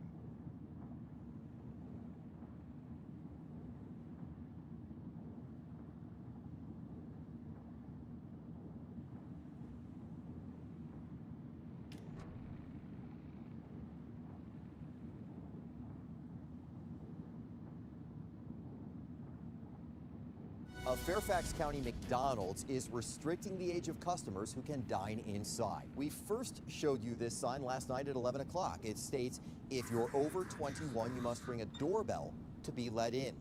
This is at the McDonald's in Franconia near Thomas Edison High School. And new at 6 o'clock tonight, we spotted a team being denied entry. Imagine it's lunchtime and you're ready to get that nice, juicy burger. You've been waiting all day for those nice, hot fries at Mickey D's. And so you come to this Virginia location in the Franconia neighborhood in Fairfax County, and you're going to run into a couple of things that might be unusual from what you're used to seeing. First is this sign telling you why they are asking you to ring the doorbell and what prompted this new policy. This video, obtained by News 4, shows the melee inside Of this course. Fairfax County McDonald's last week. The location is right down the street from Thomas Edison High School in the Franconia neighborhood. So once again, we encounter another fast food establishment that has decided to limit access to their location to adults over the age of 21. Now, this is something that we've covered an inordinate amount of times on this channel, and I just want to point out for everybody out there in the audience that may have a left-wing relative that is denying crime, that businesses aren't doing this for no reason. Businesses This guy log in yet? putting No, up motherfucker, barriers bro. that actually make it inconvenient for their regular, ordinary customers without an actual cause. And it appears that the cause in this particular instance is a high school that is situated across the street from this McDonald's, because a bunch of students end up coming on a weekly basis, according to the McDonald's employees, and they end up trashing the place. And there's some blurred footage of this occurring throughout the course of this news segment. But again, I think I'll need to these ping on this people one. who work there are saying that this happens at least once a week, and it's absolutely chaotic. And of course, this is the only solution they found to address it. And when you talk to the people that are actually in and around this area, people who I hate this pink shit, dude. It makes no that are fucking actual sense. adults, guess what? They're in favor of it because they understand how chaotic things have actually gotten. And that's what we're going to talk about today. But before we do, I want to thank everybody who supports this channel via actualjusticewarrior.com/join. Oh, give me the money. Give me the money, okay? Yeah, you know, management here is just sick and tired of Thomas Edison high school students coming over here, really taking over the inside of the dining room, getting into fights, trashing the bathroom, throwing their garbage all over the place. You know, so now the doors are locked, but the restaurant. Bro, Twitch has gone One of the downhill. things that makes the story so sad is the impact that it has on We have like the employees. literal Imagine terrorist you're going to sympathizers on this you're working fucking a platform now. minimum wage And job Twitch with does very nothing. little chance of Yo. advancement at that particular location. Sub It hype. is a difficult job in terms of the effort and energy that you're putting into it. Not the most difficult job, but still a stressful job. And then a bunch of rowdy teenagers come in and they decide that they're going to trash. Thanks so much for the sub, They decide Dirk. that they're not only going to trash the dining area, start fights, do videos and whatnot, and have all this fun while it's going down, but they're also going to go into the bathroom and make a mess of that as well. And if you've ever worked fast food, Eyes you too know close. that That's at the gonna do end like of the evening 200 shift, damage. all the employees essentially stay for an extra hour in order to clean up after the customers, and just the regular ordinary customers, just that many people being there, make that a Dude, very I wish we still had process the to actually work. I wish we still had the pool streams. It's much better than a literal leftist streamer radicalizing people into extremism. Like, that's what we have now, and it doesn't get banned for it. It's absolutely insane what's going on this platform. I, Donald J. Trump, did not have sexual relationship with that woman. Yeah, I am 100% for real. Watch my videos on it.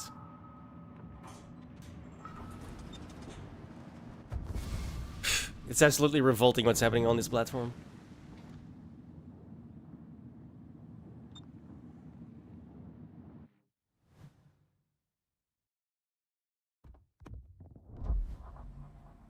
Worked at a Five Guys location, and I will never forget cleaning. Like, he plays literal fucking terrorist propaganda videos. Hang on.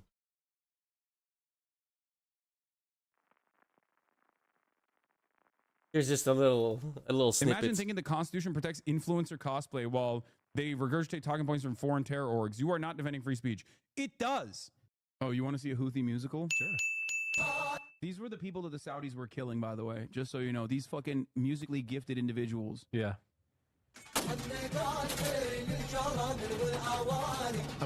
The sounds that you're hearing, they're exactly what you think they are. What is that? No. They do like they do musicals. They're very musical people. Are you being serious? Dog, what do you look? You think I made this? Isn't I know they're singing, but I'm seeing just guns and shit. This isn't a music video, Hassan. This is Rust. Bro, they fucking look.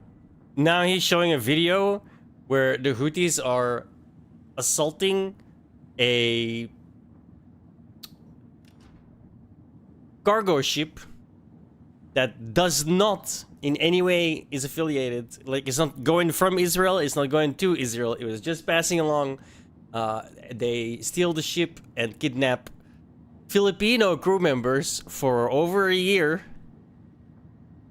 And Hassan thinks that's fantastic and right. Look at this. And he's like, with glee, showing the video of it. They got the Palestinian flag that they painted under the helicopter with the Yemen flag. They fucking overtake.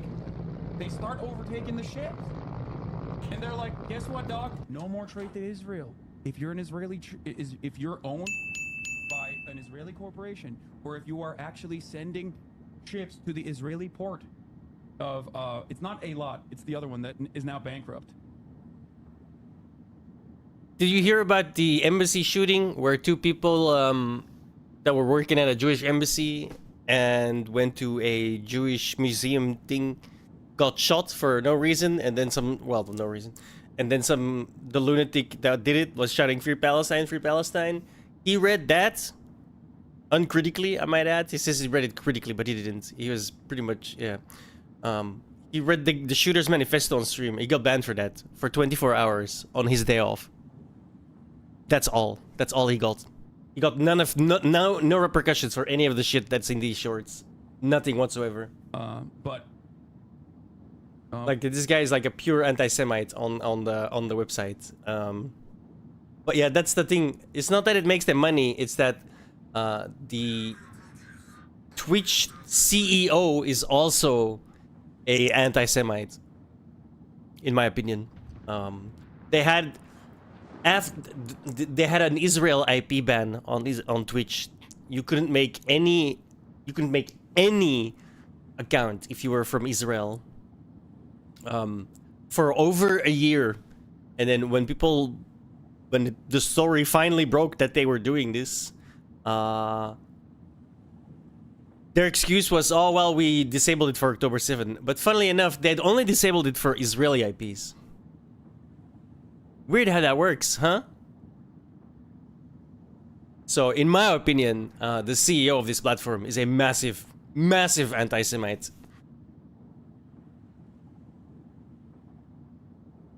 As also opposed by the fact that he lets Hassan spew literal hate on his platform. He sang happy birthday for him and made a video about that. You can find that video easily. The list goes on and on and on. Hassan slanders everyone. He says Asmongold is a pedo. He says he killed his mother. He says Nuxtaku is a pedo. Well, he says Destiny is a, I guess, a sexpist, but he is a sexpist, so it kind of works on that one, right? Yeah. What was the other port? Haifa, right? Is it Haifa? Is Haifa the bankrupt one? Anyway, He there's a lot of information I can't. got banned for recall none all of that shit. But they go, if you are sending ships into Israel, if you are owned by an Israeli subsidiary, if you're owned by an Israeli corporation, we're gonna take over your ship. You cannot fucking use this trade route anymore. Happy birthday, dear Hassan. This is crazy. Happy birthday. That's the Twitch staff. Imagine thinking the And the guy consequences of singing the influencer worst is the cosplay while CEO. They regurgitate talking points from foreign terror orgs. You are not defending free speech. It's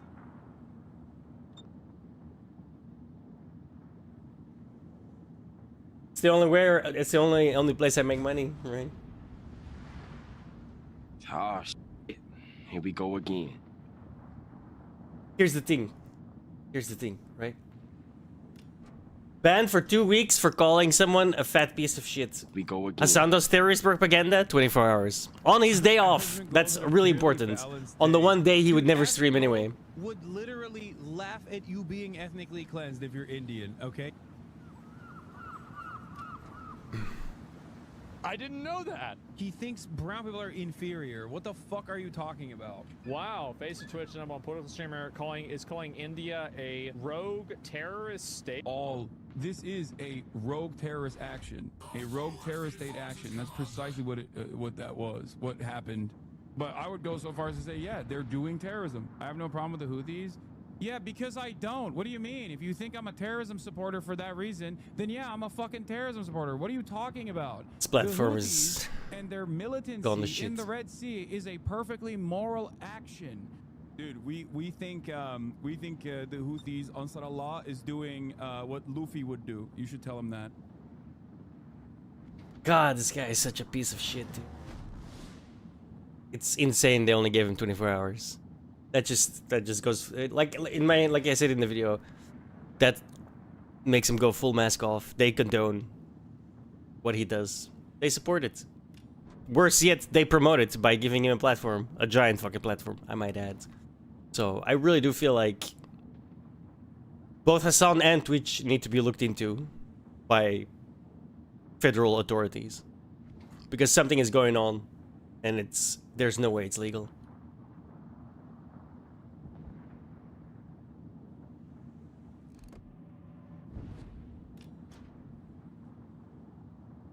Absolute insanity.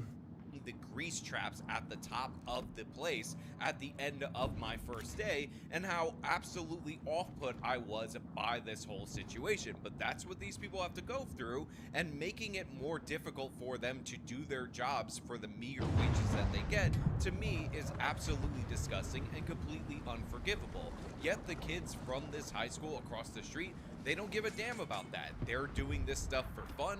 You can hear the jubilation in the videos that they play later on of the chaos that started by the kids. And of course, it makes sense for McDonald's to end up instituting these kind of reforms, even though they sound ridiculous, and probably in your neighborhood it would sound ridiculous, because this is how these teens continuously act. It only happens with the kids. The normal community comes here, everybody interacts, are great.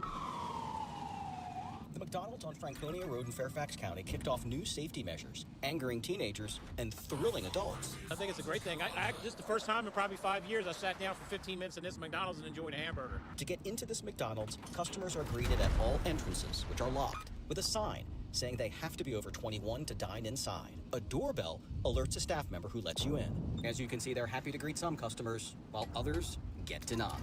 According to a spokesperson for this franchise, student violence and disrespectful behavior erupts here at least once a week, and staff and customers are sick of it. So look, obviously I wish this weren't so. I wish this isn't what the McDonald's location ultimately ended up having to do, but the fact is, there's a reason why you're hearing from people that are on the streets that go to this McDonald's frequently that are adults, and how much they support this particular program. Now, we saw a video of one of the kids being turned away, and I just want to point out that the high school that is across the street from this McDonald's location is actually known as being one of the most diverse high schools across the country. And while many of you have probably already typed comments about how Like, how does it continually see me? Is it just, it sees you regardless, no matter what? What I ultimately ended up discovering is that even though the school is 73% minority, the reality is that 36%, the plurality of students, So broken. are of a Hispanic or Latino descent, which means my people are behind this.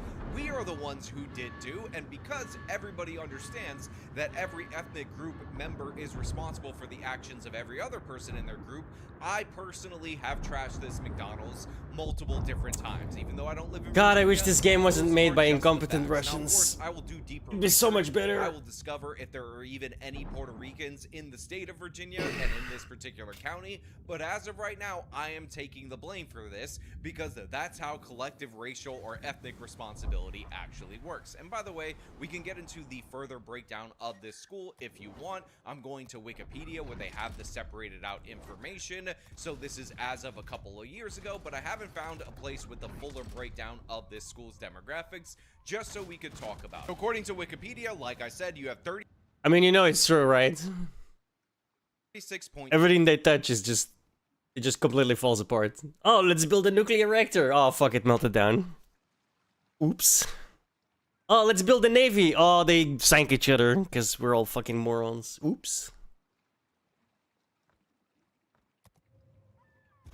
Let's help North Korea make a new destroyer. Oh, the ship didn't launch correctly. Immediately flipped over. God, they're so incompetent at everything they do, dude. The Russian government. Oh, 3-day special operation. We will get Ukraine. Easy, easy.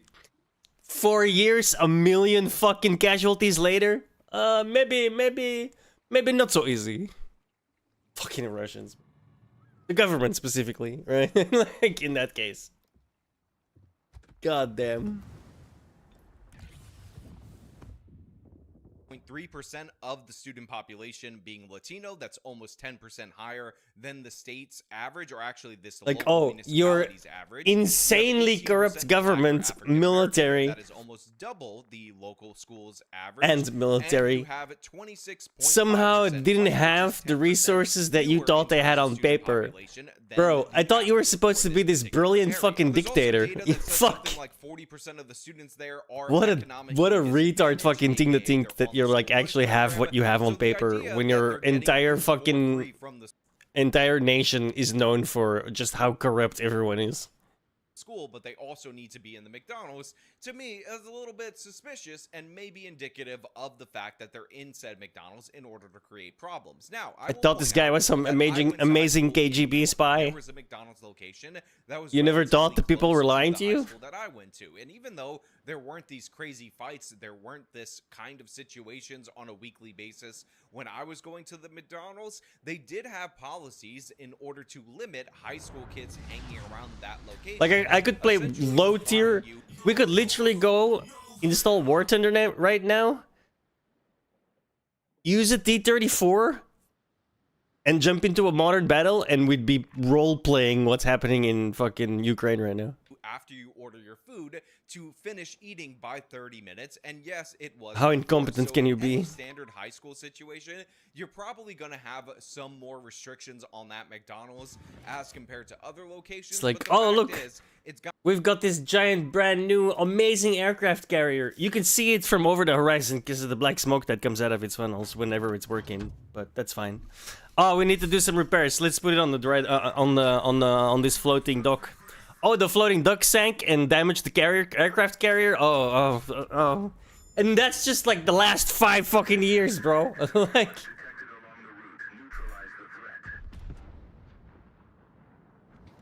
unbelievable.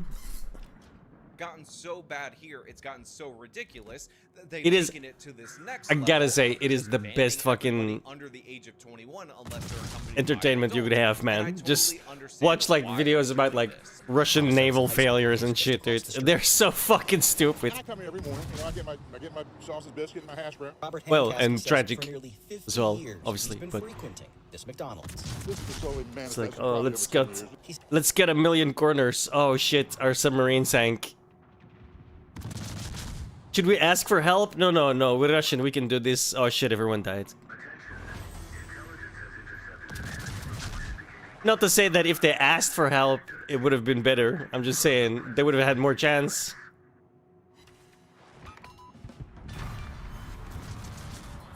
He says high school students routinely trash the bathrooms, start fights in the dining area, and generally... The North Korea thing is the most funny thing, though, in my opinion. So this guy says he comes to this McDonald's each and every day in order to get his sausage. Don't ask Russia for naval help.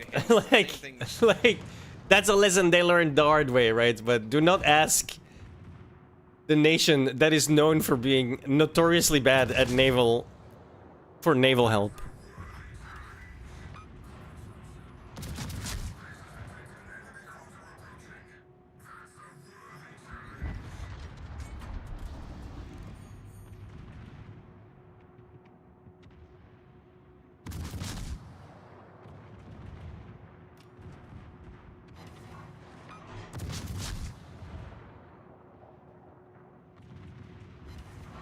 That seems like a dumb thing to do, right? That I would say to anybody who told me that, while also being a large person, which is, I can completely tell. And honestly, if you're gonna make the case that these teens scaring away the regular customers has some benefit to society, maybe, just maybe, it's to get people to not come to this location, especially for 50 years, like this individual says that he has been doing. Guy, take a break, go eat a better breakfast, have some salad or salad, depending on how you want to pronounce it, because trust me, that's gonna be a lot better for you. Although, again, I think it is quite telling that the regular ordinary customers have taken note of the fact that things have gotten significantly worse in recent years. There's always been a high school, it's always been a diverse high school, but in the era of soft on crime criminal justice policies following the death of George Floyd, this is something that we're seeing ever more frequently in all these different parts of the country that didn't ordinarily experience this. Again, it is becoming less of an outlier to have bulletproof glass at Dunkin' Donuts in Chicago. Look how they taking money at Dunkin' Donuts, y'all. Like, come on, man. What is this? It's crazy. Straight bulletproof glass through the whole thing, man. I mean, you can't even breathe on these people. Look how sealed this is. This is a professional seal. Like, you can't even talk to these people barely. And then people are like, "Oh my God, Dunkin' Donuts is racist," and I'm like, bro, maybe don't commit so much crime. What the fuck? So dumb, dude. Like, it's not because of your race that they have to protect the fucking store. It's because of the criminals.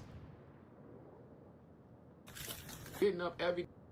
Not that guy specifically, by the way. I'm not saying. I'm just saying, like, that particular clip went viral, and then immediately everyone was like, "Oh my God, it's racist."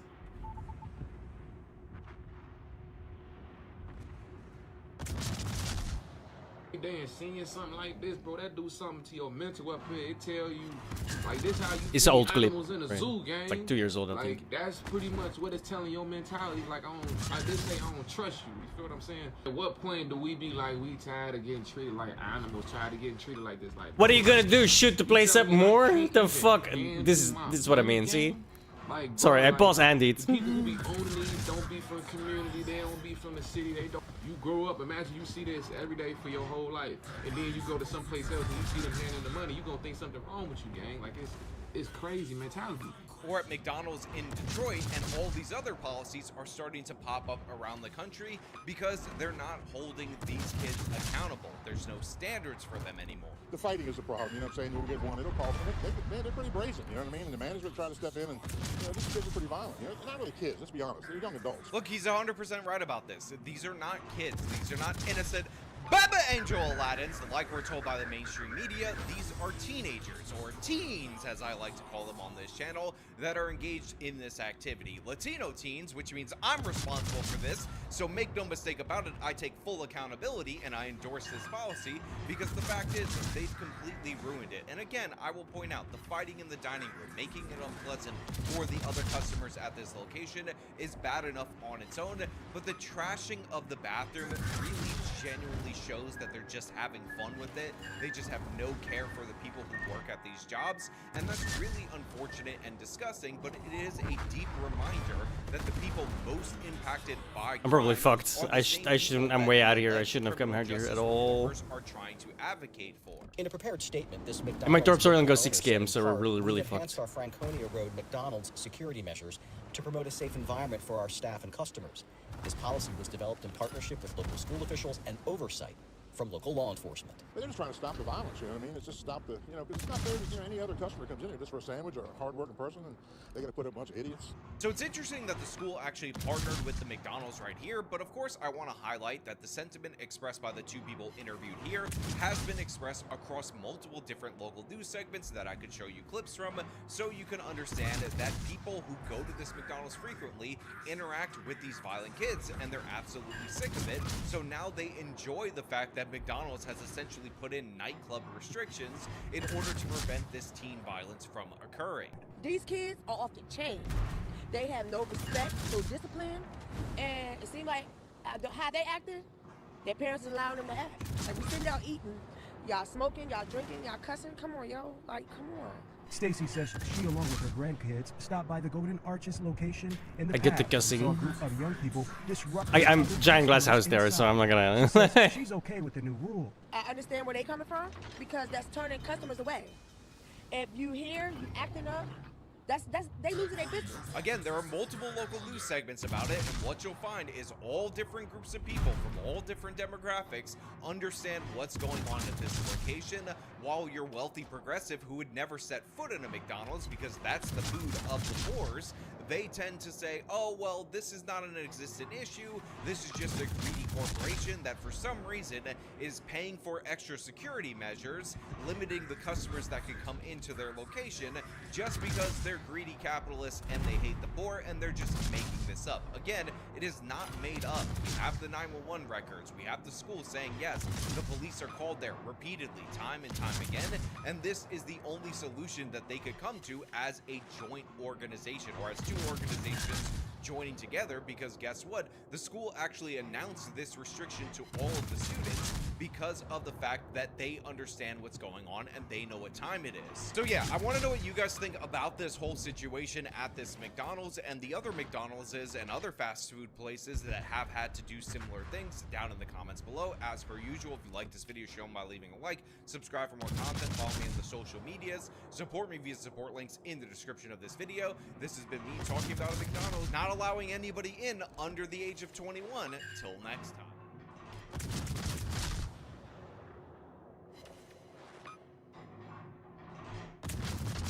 Damn, dude, there's a lot of AJW we haven't seen it. Oh.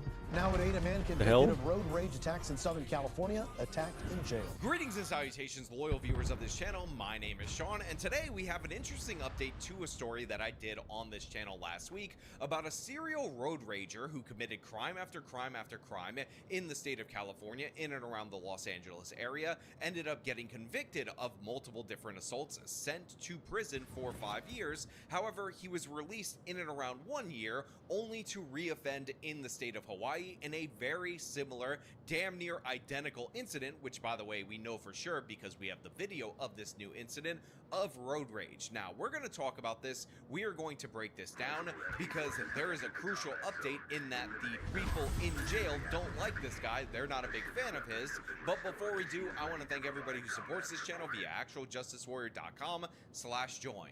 Give me the money. Give me the money. Okay? One enthusiast sure does, and now there is yet another one as this person was attacked while behind bars in Hawaii. That is where he is accused in a new road rage attack. We've got video of that today from the station over there in Hawaii. Watch this. There's a Tesla pulling up on the left side. That is Nathaniel Radamak, who is inside of there. Watch as he crosses the street, walks up to a car that had just parked with an 18-year-old girl and her mother inside. You see him throw a fist right inside of the car. So as we covered in the open and in a previous video, the man that we're looking at is a guy called Nathaniel. Never open your window when some lunatic nutter comes resident who got into to your multiple car. different Seriously. road rage incidents where he physically attacked people. You can see him with the pipe. You can see him chasing down another vehicle in that B-roll. And I know, it seems like like a disproportionate. I know like your instincts like to open the window. If you don't know if they're nuts, but if someone like walk up to your car like that, close the window closed. What? Sorry, can't hear you. Fuck off. The overwhelming majority of At least he'll have to hurt his targeted hands before on the getting road to you then. happened to be women. And again, he targeted them with brutal physical assaults, which is why a bunch of these different women were very upset at the prospect of him getting released essentially 4 years early from jail on his 5-year sentence for assault. Bro, the guy's wearing a fucking mask and everything. Knows exactly I showed you knows exactly what he's doing. Segment even before that incident of his rearrest, where all of these different women came out and said straight up, this guy is going to do it again. He's going to attack somebody else. Several of his victims speaking today during a virtual press conference expressing their frustrations with the criminal justice system. I highly doubt Radamak has learned from his mistakes and will be coming out a changed person after a short time. We deserve a system that protects and supports victims, not one that allows perpetrators to commit crimes with such little consequence. And that's exactly what happened in the state of Hawaii, as covered before, where he attacked a daughter and a mother. And by the way, now we have the video of this in an absolutely insane road rage incident. These are the consequences, by the way, of soft arm crime. Vulnerable people that the left says that they want to protect, in this case women, get attacked time after time after time, and they just get let go. And by the way, also included in those previous convictions was the fact that this guy also physically assaulted a valet worker. So a low-wage worker he decided to attack because he just has problems. He just attacks people repeatedly. That's who he is. That's what he does. But of course, the previous district attorney in Los Angeles, the state of California, refused to recognize that. So instead, he gets out on the streets, goes to Hawaii, repeats the behavior. We've got video of that today from our station over there in Hawaii. Watch this. There's a Tesla pulling up on the left side. That is Nathaniel Radamak, who is inside of there. Watch as he crosses the street, walks up to a car that had just parked with an 18-year-old girl and her mother inside. You see him throw a fist right inside of the car. He goes back to his Tesla. That's when mom gets out of the passenger seat and says, I don't think so, and walks over to him. So as you can see right here, Nathaniel Radamak, the suspect in this particular assault that is... That's why you have the Second Amendment. Very likely was him, unless this is AI video or he has a twin brother, parks across the street from the victim, who's So wild dogs get put down. sitting in a parked car with her window down, walks up to her and throws a haymaker at this girl's face. This is absolutely disgusting behavior, but it's not surprising behavior. Again, we saw video after video of him getting out of his car with a pipe, going over and attacking people in their vehicle based on his uncontrollable road rage. And the thing is, this guy happens to be a Tesla bro. I know that that is being emphasized a lot in the local news segments, probably due to anti-Tesla bias. But the reason why I think it's relevant is because each and every one of these road rage incidents, he's driving the same color Tesla. The guy is doing the same exact thing repeatedly, not even covering his face the majority of the time, jumping out of the same car. The pattern could not be more clear, yet Los Angeles said, you know what, we gotta let this guy go. You know what, this guy, no, he's not a criminal. He's not a thug with repeat criminal behavior. He's an innocent, you guys know I'm gonna say it, Baba Angel Aladdin, who didn't do nothing wrong, who honestly should just go into midnight basketball rehabilitation programs because that will set him straight. When in reality, this is a guy who attacks women over and over and over again. He says, I don't think so, and walks over to him. The 18-year-old girl gets out of the car too, and then there's a brawl right in the middle of the street. Radamak coming back, throwing more fists. Honolulu Police Department arrests Radamak. You see the mother falling to the ground. I mean, come on, guys. It's not like we didn't have video of these attacks before, and obviously I had to pause it right there, but as you could see, after this girl gets punched, her mother's in the passenger seat, the mother gets out of the car and walks around because they're like, what the hell is this guy doing? Is he absolutely insane? The 18-year-old who just got sucker punched by this individual also gets out of the car, and it doesn't take much to set off Radamak, who again just runs up on them, blitzes them, and tries to overwhelm them with force. Again, absolutely disgusting, cowardly to the extreme. The guy picks fights with women on the road. He tries to get the jump on them because he needs the fastest advantage possible. And this is somebody that Los Angeles said, you know what? Rehabilitated, we can't hold him in jail. It would be so sad for us to negatively impact his life, so we're gonna dump him out on the streets only for him to do this again. When we used to put down wild dogs? and hopefully Hawaii is going to hold him accountable. Those Although were good I'm times. not very excited about that because Hawaii happens to be a very blue state and likely has some soft on crime policies as well. But the thing is, Radamak ended up in a Hawaiian jail. That's not exactly something that's run by the Democrats in terms of the inter-jail politics, and it turns out the other inmates not a fan of him, not a fan of his quick temper, not a fan of his attitude, and possibly not a fan of the fact that this guy loves to beat women.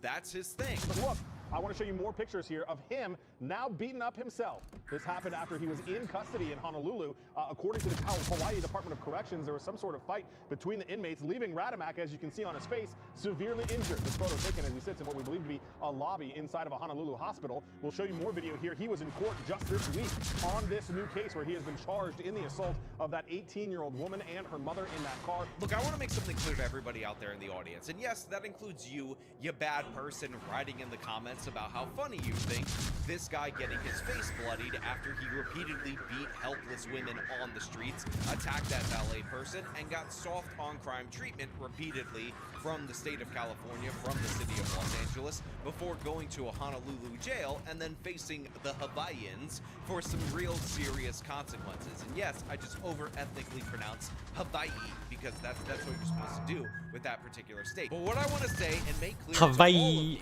I love saying that too. his sad disposition. Is this hilarious? This is not acceptable. We don't endorse violence on the actual Justice Warrior channel, even in a situation where the guy attacks helpless woman after helpless woman after helpless woman and is in desperate need of him getting served some justice like this. We still don't endorse it because it's not acceptable behavior, and he's already in custody, and then this ends up becoming a problem because you can have people that are actually legitimately innocent that are targeted and assaulted in jail, and we would not support it in those circumstances. And unfortunately, according to California law, this man has served his time, and according to Hawaii, he is still innocent until proven guilty. So I don't want to do anything that further makes him a victim, because that could lead to him getting released from jail for his own safety, and then he attacks people on the street. That being said, that being made 100% clear that is my true... No, sorry. If an inmate is not safe in jail, then you put him in solitary. Of justice, if you're Problem solved. You don't release that guy. You think are weaker than you, specifically women, you attack them, you sucker punch them, you run up on them because you're the big man, you're the one who gets big angry, and you think you could take on the world as long as the world is a 5'4" or smaller girl, and then you end up in jail with some real tough guys, and they mess you up immediately. They put your ass in the hospital after you put so many different women in the hospital. I'm not gonna pretend that there isn't some level in some universe that I definitely don't endorse where this is a little bit of taste of justice, and where I'm gonna say, you know what, the Hawaiians, they really held it down over there. They're out in the Pacific. They're like, we're gonna give him some island justice. It's not all luau's and grass skirts over here. We're gonna explain to you that aloha means hello and goodbye as we send your ass to the hospital, you absolute scumbag. And I'm just saying, even though I don't endorse it, even though I don't support it, some of you in the comments are going to praise these Hawaiians and their attack, and I'm not saying anything, but I understand why you guys would support that. But again, obviously you can't have it. Obviously you don't want this person to be victimized. You want him to be held accountable by the criminal justice system. So in all seriousness, I don't want anything to indicate that this guy is the victim in this scenario, because in reality, he appears to be time and time again the perpetrator. And even though it's alleged in this Honolulu incident, make no mistake about it, he's been convicted of multiple serious incidents and not been held accountable for them. It is unclear what provoked the attack, but you can see from the security video I showed you, Radamak just pulls up in his Tesla, by the way, the same kind of car that was used here in the Los Angeles attacks, and just walks over, starts a verbal argument with them before throwing that fist. It's unclear exactly what is going on with Nathaniel Radamak, but he is back in custody, and this time with a couple bruises on his face. Look, I know the local news guy is kind of using that as a throwaway line, that it's unclear what is going on with Nathaniel Radamak, but I think one of the major problems in the American criminal justice system, especially magnified post the Black Lives Matter riots, is that that's people's initial question. That's their concern. What's going on with Radamak? And in reality, I don't give a damn what's going on with him. I don't care if he has anger issues. I don't care if he has a mental issue or some such thing. If you want to deal with that, you know, when you have him in custody, then you can address it. You don't release him early out onto the streets and then start speculating about maybe he had a sad childhood, maybe he's struggling with poverty, and he just needs to punch these women in the face in order to deal with this sad life. Struggling with poverty in a Tesla? Somehow I doubt that. Los Angeles to one of the few places more expensive to live than Los Angeles, which is Honolulu, and he's still attacking people. I don't give a damn about his mental state. I don't give a damn about his condition or anything of the sort, how he grew up or anything like that. What I give a damn about is that he committed those actions. If you want to intervene with somebody's mental health, if you want to intervene with somebody's poverty situation, again, not saying it's true in this particular case, then you do that before they attack multiple women for no reason in these unprovoked incidents. You don't talk about it after the fact. But you know what? Those are just my thoughts related to this whole case. I want to know what you guys think down in the comments below. As per usual, if you like this video, show them by leaving a like, subscribe for more content, follow me on my social media, support me. I swear, dude, we used to put these people away. Like, it's getting bad here too. So it's becoming such a joke.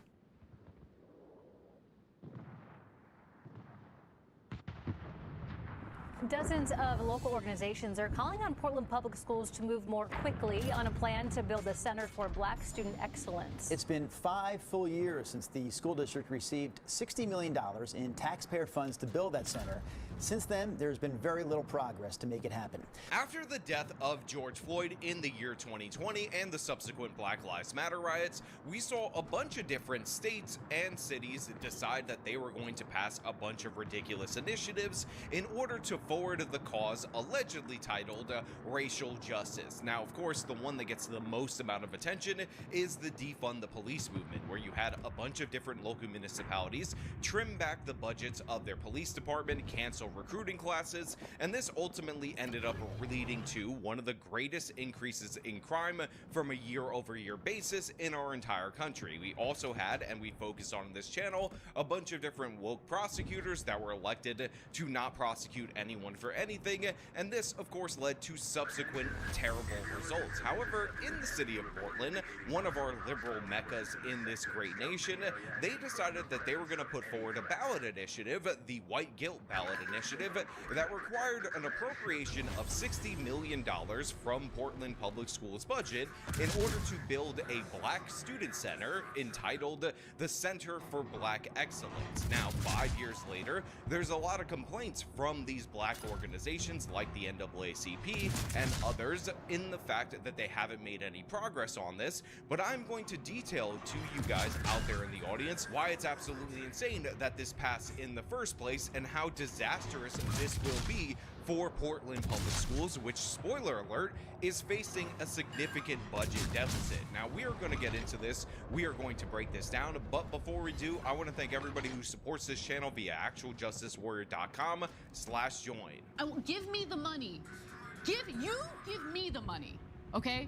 Yeah, well, Drew, in China, more than 35 nonprofits in a letter to Portland Public Schools is asking the school district to have clear guidelines for when checkpoints will be reached. These are nonprofits including the Black Excellence League of Portland and the Urban League, the NAACP, all nonprofit groups in our area.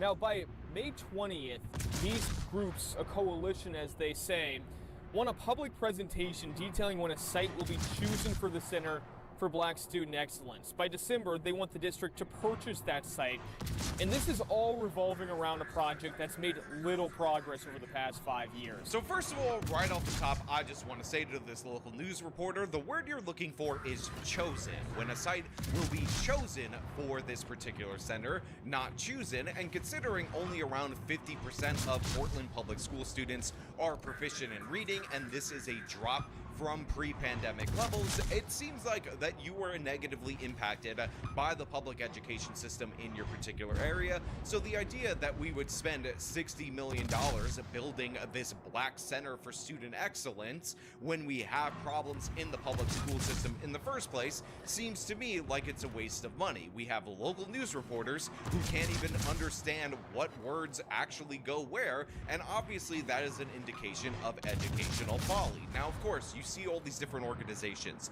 35. The guy probably just misspoke, let's be honest. One a piece of the Like, what the fuck? dollars that again is being appropriated just for the Went a little black hard students there. in Portland schools. So I think it's important for you guys to understand how many black students there actually are and how many black people there are in the city of Portland, considering that there's 35 nonprofits that are advocating for this specific project. So I did a little lookup on google.com of the black population of Portland, and what I ultimately ended up discovering is that their total black population is something like 35,000 people. 37,502 to be exact, and they've appropriated $60 million in order to build this center for black student excellence in order to pander to this small portion of Portland's population. And I believe it's around 4 or 5% of the total city population. But of course, that is not reflective of the public school students in the city of Portland. And by the way, its entire population in terms of public school students is around 44,000. 8% of those students happen to be black, so that gives us a number in and around 3,520 students. It was part of the 2020 bond measure, and Portland Public asked taxpayers for $60 million to build this Center for Black Student Excellence. It's intended to be a place where kids, especially young black children, can grow and make the district a little bit more equitable. But since receiving taxpayer money 5 years ago, little progress has been made. So in 2020, in the height of the Black Lives Matter hysteria, when you had Wait, they actually got the money? 100 days consecutively in the city of Where did that go, I they wonder? decided that they were going to vote on a ballot initiative in order to build this white guilt center with Portland public school tax dollars to the tune of $60 million when their black student population is only 3,520 students. And when, by the way, you divide up that $60 million among those 3,520 students, you arrive at a number of $17,000 basically per pupil in terms of who you're spending this on, and this is at the expense of the Portland public school system as a whole. Now, of course, I decided to get even more into the weeds in terms of the numbers, and I ultimately ended up discovering that $17,000 is in and around what Portland public schools spends per pupil. So essentially, black pupils in Portland's public school system with this center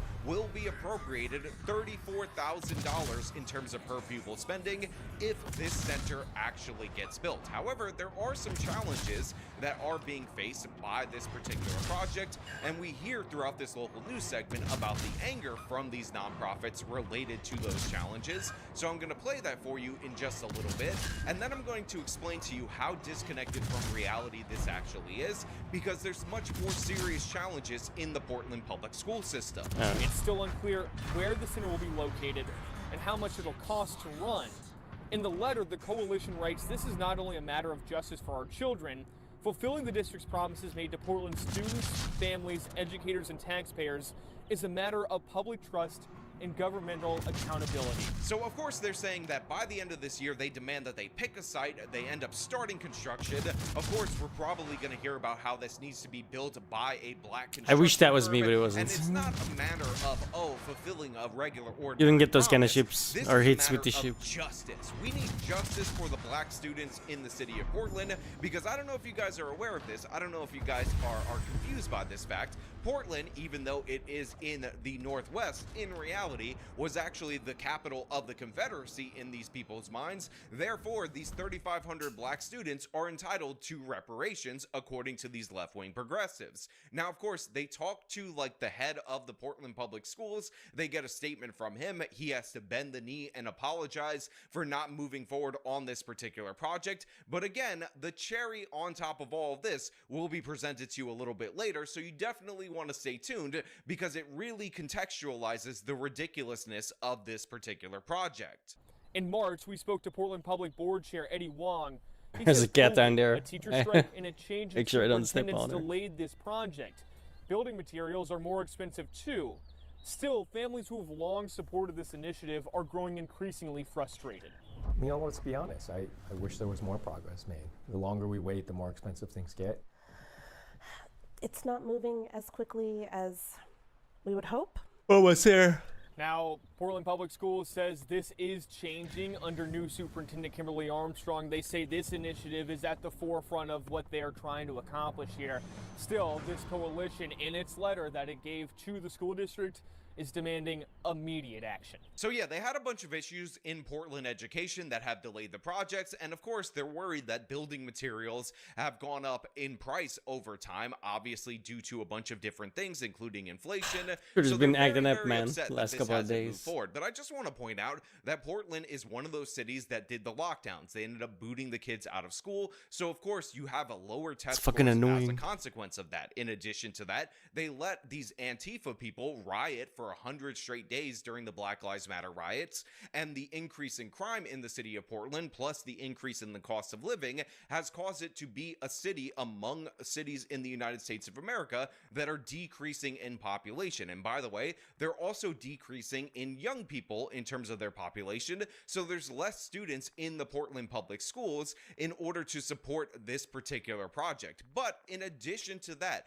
a couple of months ago, this very same local news agency reported that Portland Public Schools specifically has a $40 million budget deficit. In just a few hours here, Portland Public School leaders will detail the plans to tackle Not a bad. $40 million deficit. Yeah, guys, this budget crunch has actually been looming for a while now, dating back to last year when Portland Public Schools slashed $30 million from its budget. As a result, 90 full-time licensed staff members lost their jobs. Now, for more than a year, Portland Public Schools and other school districts across Oregon have asked the state legislature for more school funding. And today, Superintendent Kimberly Armstrong is I just expected realized to outline Portland exactly Public how the Schools, district plans PPs. to navigate budgetary concerns. She's also I know that's expected not to how talk they about say it, but reaffirming commitments to literacy at a time when literacy test scores and reading test I am a scores child. have been slumping statewide. Yeah, you heard that right. So Portland Public Schools right now is running at a $40 million budget deficit. They also have lower reading scores across the entire state of Oregon, which by the way has budget deficits in a bunch of different school districts, so they're asking for a bailout from the state. Now, to be clear, this $60 million boondoggle for the Center for Black Student Excellence is not the only waste of time, misallocation of priorities and resources of the Portland public school system, because one of the things that we see throughout the course of this segment is a building for their headquarters, and they decided, of course, in the height of the Black Lives Matter hysteria, that that center needed to be renamed for the first black superintendent in the city of Portland for their public schools. And of course, they did a giant virtue signaling program related to that and how woke and progressive they were for naming the center after a black person. When families pass by the central office for Portland Public Schools or attend a school board meeting inside, they might recognize a different name now up on the sign. It's there to honor the life and legacy of Portland's first black superintendent. From 1982 until 1992, Dr. Matthew Prophet served as the superintendent for Portland Public Schools. Who cares, dude? Like, it's like, oh my god! Look! If I say this how I want to say this, it's gonna be like...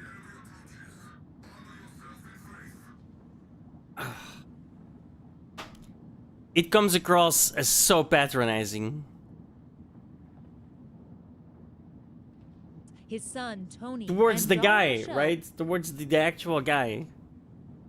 will say to him, it was much more than a job. That's all he talked about. We would come and visit him, and he would drive us around on Saturdays, see all the different schools, and he loved his work. He was passionate about serving these kids and helping them realize their full potential. Again, so stunning, so brave, so beautiful, so impressive. I hope all of you are impressed as well. And of course, they have a bunch of other problems that they're going through, including issues with safety that are being highlighted in this local news segment that they need to shore up. Armstrong also expected to talk about rebuilding community trust and ensuring safe schools. Both of those have been hot topics in Portland Public for a couple of years now. Now, even with this budget deficit looming, Portland Public at the same time is gearing up to try to pass another bond measure. PPS looking to pass one worth $1.8 billion, and the district says The bond package will be filed later this week. But despite all of these issues, despite the fact that they're running a massive deficit, they have decided I was gonna that there turn back, needs to but be a our plan destroyer in place lost at their right now destroyer, to blow so $60 million on a black student that's kind of a bad center, idea. Black excellence student center, in order to make this promise from 2020 during the hysteria of the Black Lives Matter riots to be valid. And again, they just can't afford it. You're gonna go $100 million into the hole on this particular project, doubling plus an extra additional amount on your budget deficit that already exists while reading scores are failing. It's crazy. It's madness. This is what people talk about when they talk about white guilt hitting extreme levels, and no greater representation of this is the city of Portland, again, putting up $60 million in taxpayer funds at a moment in time when they already have a $40 billion budget deficit in order to please 35 nonprofits that represent 3,500 students. That's it. That's the total of the students. It's crazy. It's He madness. just used fucking. It's God damn it! but that's what It's we like would he knew, expect dude. from the city of Portland. Okay, no. Now, of course, I'm gonna leave this up to you guys out there in the audience. We got lucky. Do you think this student center is necessary? Do you think this is a ridiculous project? Do you think Portland education should actually focus on its damn students rather than virtue signaling to the rest of the country about how much they are the most down with the black students, with the black peoples in the city of Portland? All your thoughts down in the comments below. As per usual, if you like this video, show them by leaving a like, subscribe for more content, follow me on my social medias, support me via the support links in the description of this video. This has been me talking about the city of Portland being forced into building something just for black students. Till next time.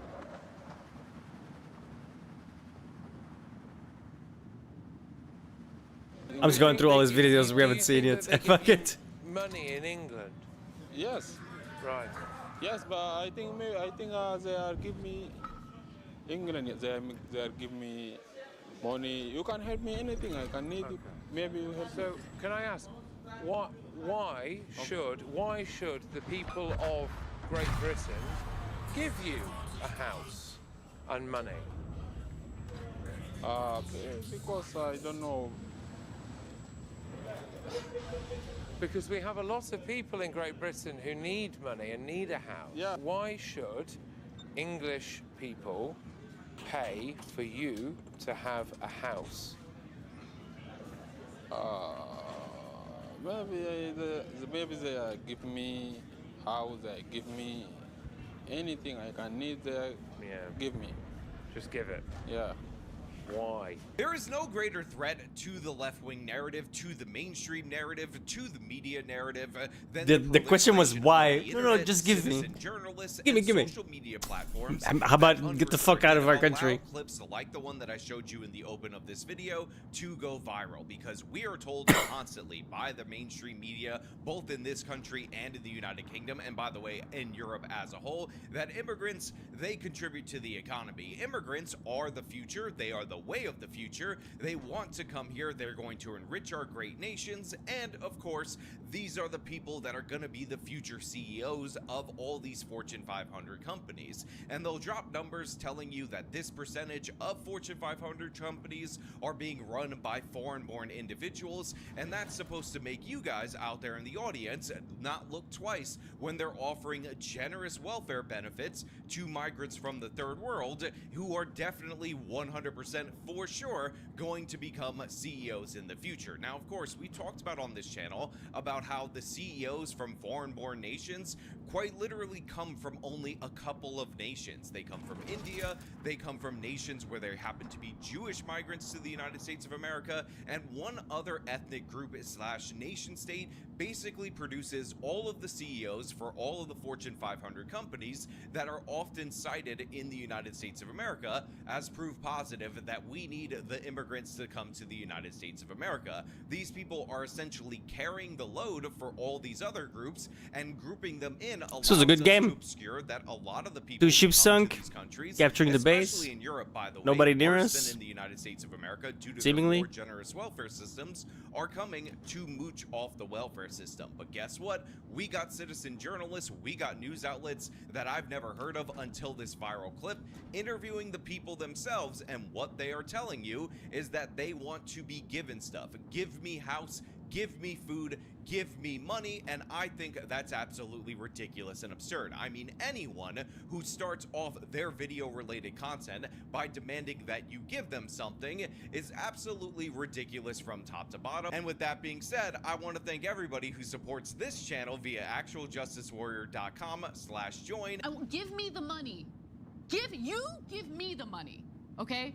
Why? Because people in England is perfect. Oh, so you think we're all rich people, Yeah. so we can give. Well, okay. compared to that guy, yes. That's true. Can I tell you something? That's not how the world works, We are though. Not all rich people. If I said to you, look, we don't have That guy just enough lived. houses in England, would that stop you coming to England? Okay. Maybe I come back in my country and I join in another country after. Yeah, I'm maybe going. you try another country. If Yeah. you think that if you realise that we can't afford England, yeah. Yes. Yeah, okay. Now, I just want everyone at home to understand that every single person in this room is absolutely desperate to come to Britain. The only reason they are here is to try to come to Britain. Now, it's interesting to me that this person right here speaks with an accent. Maybe English isn't his first language, although English is a very popular language in many different African nations. But the first words that he seems to be able to say once he arrives in the UK is give me this, give me that. And the reason why he thinks he's entitled to all that different stuff is because British people, English people are good. They're perfect. Therefore, they should give their excess to this individual because his life is not very good. And now, of course, this doesn't factor in the fact that the British economy has been struggling for 1500 quite some XP? time. That's nice. It doesn't factor into the fact that those people who are good in the nation of the United Kingdom, just like in the United States of America, just like in the rest of Europe, are people who earned it through work, through effort. These are highly educated populations that work in. Oh, just a small one right now. I'll be back. A couple hours. I gotta do some stuff around the house. Actually act like I'm not completely useless. And then when we come back, we're gonna try it to London, because we got that now, and I want to try it out. Thank you so much. I will see you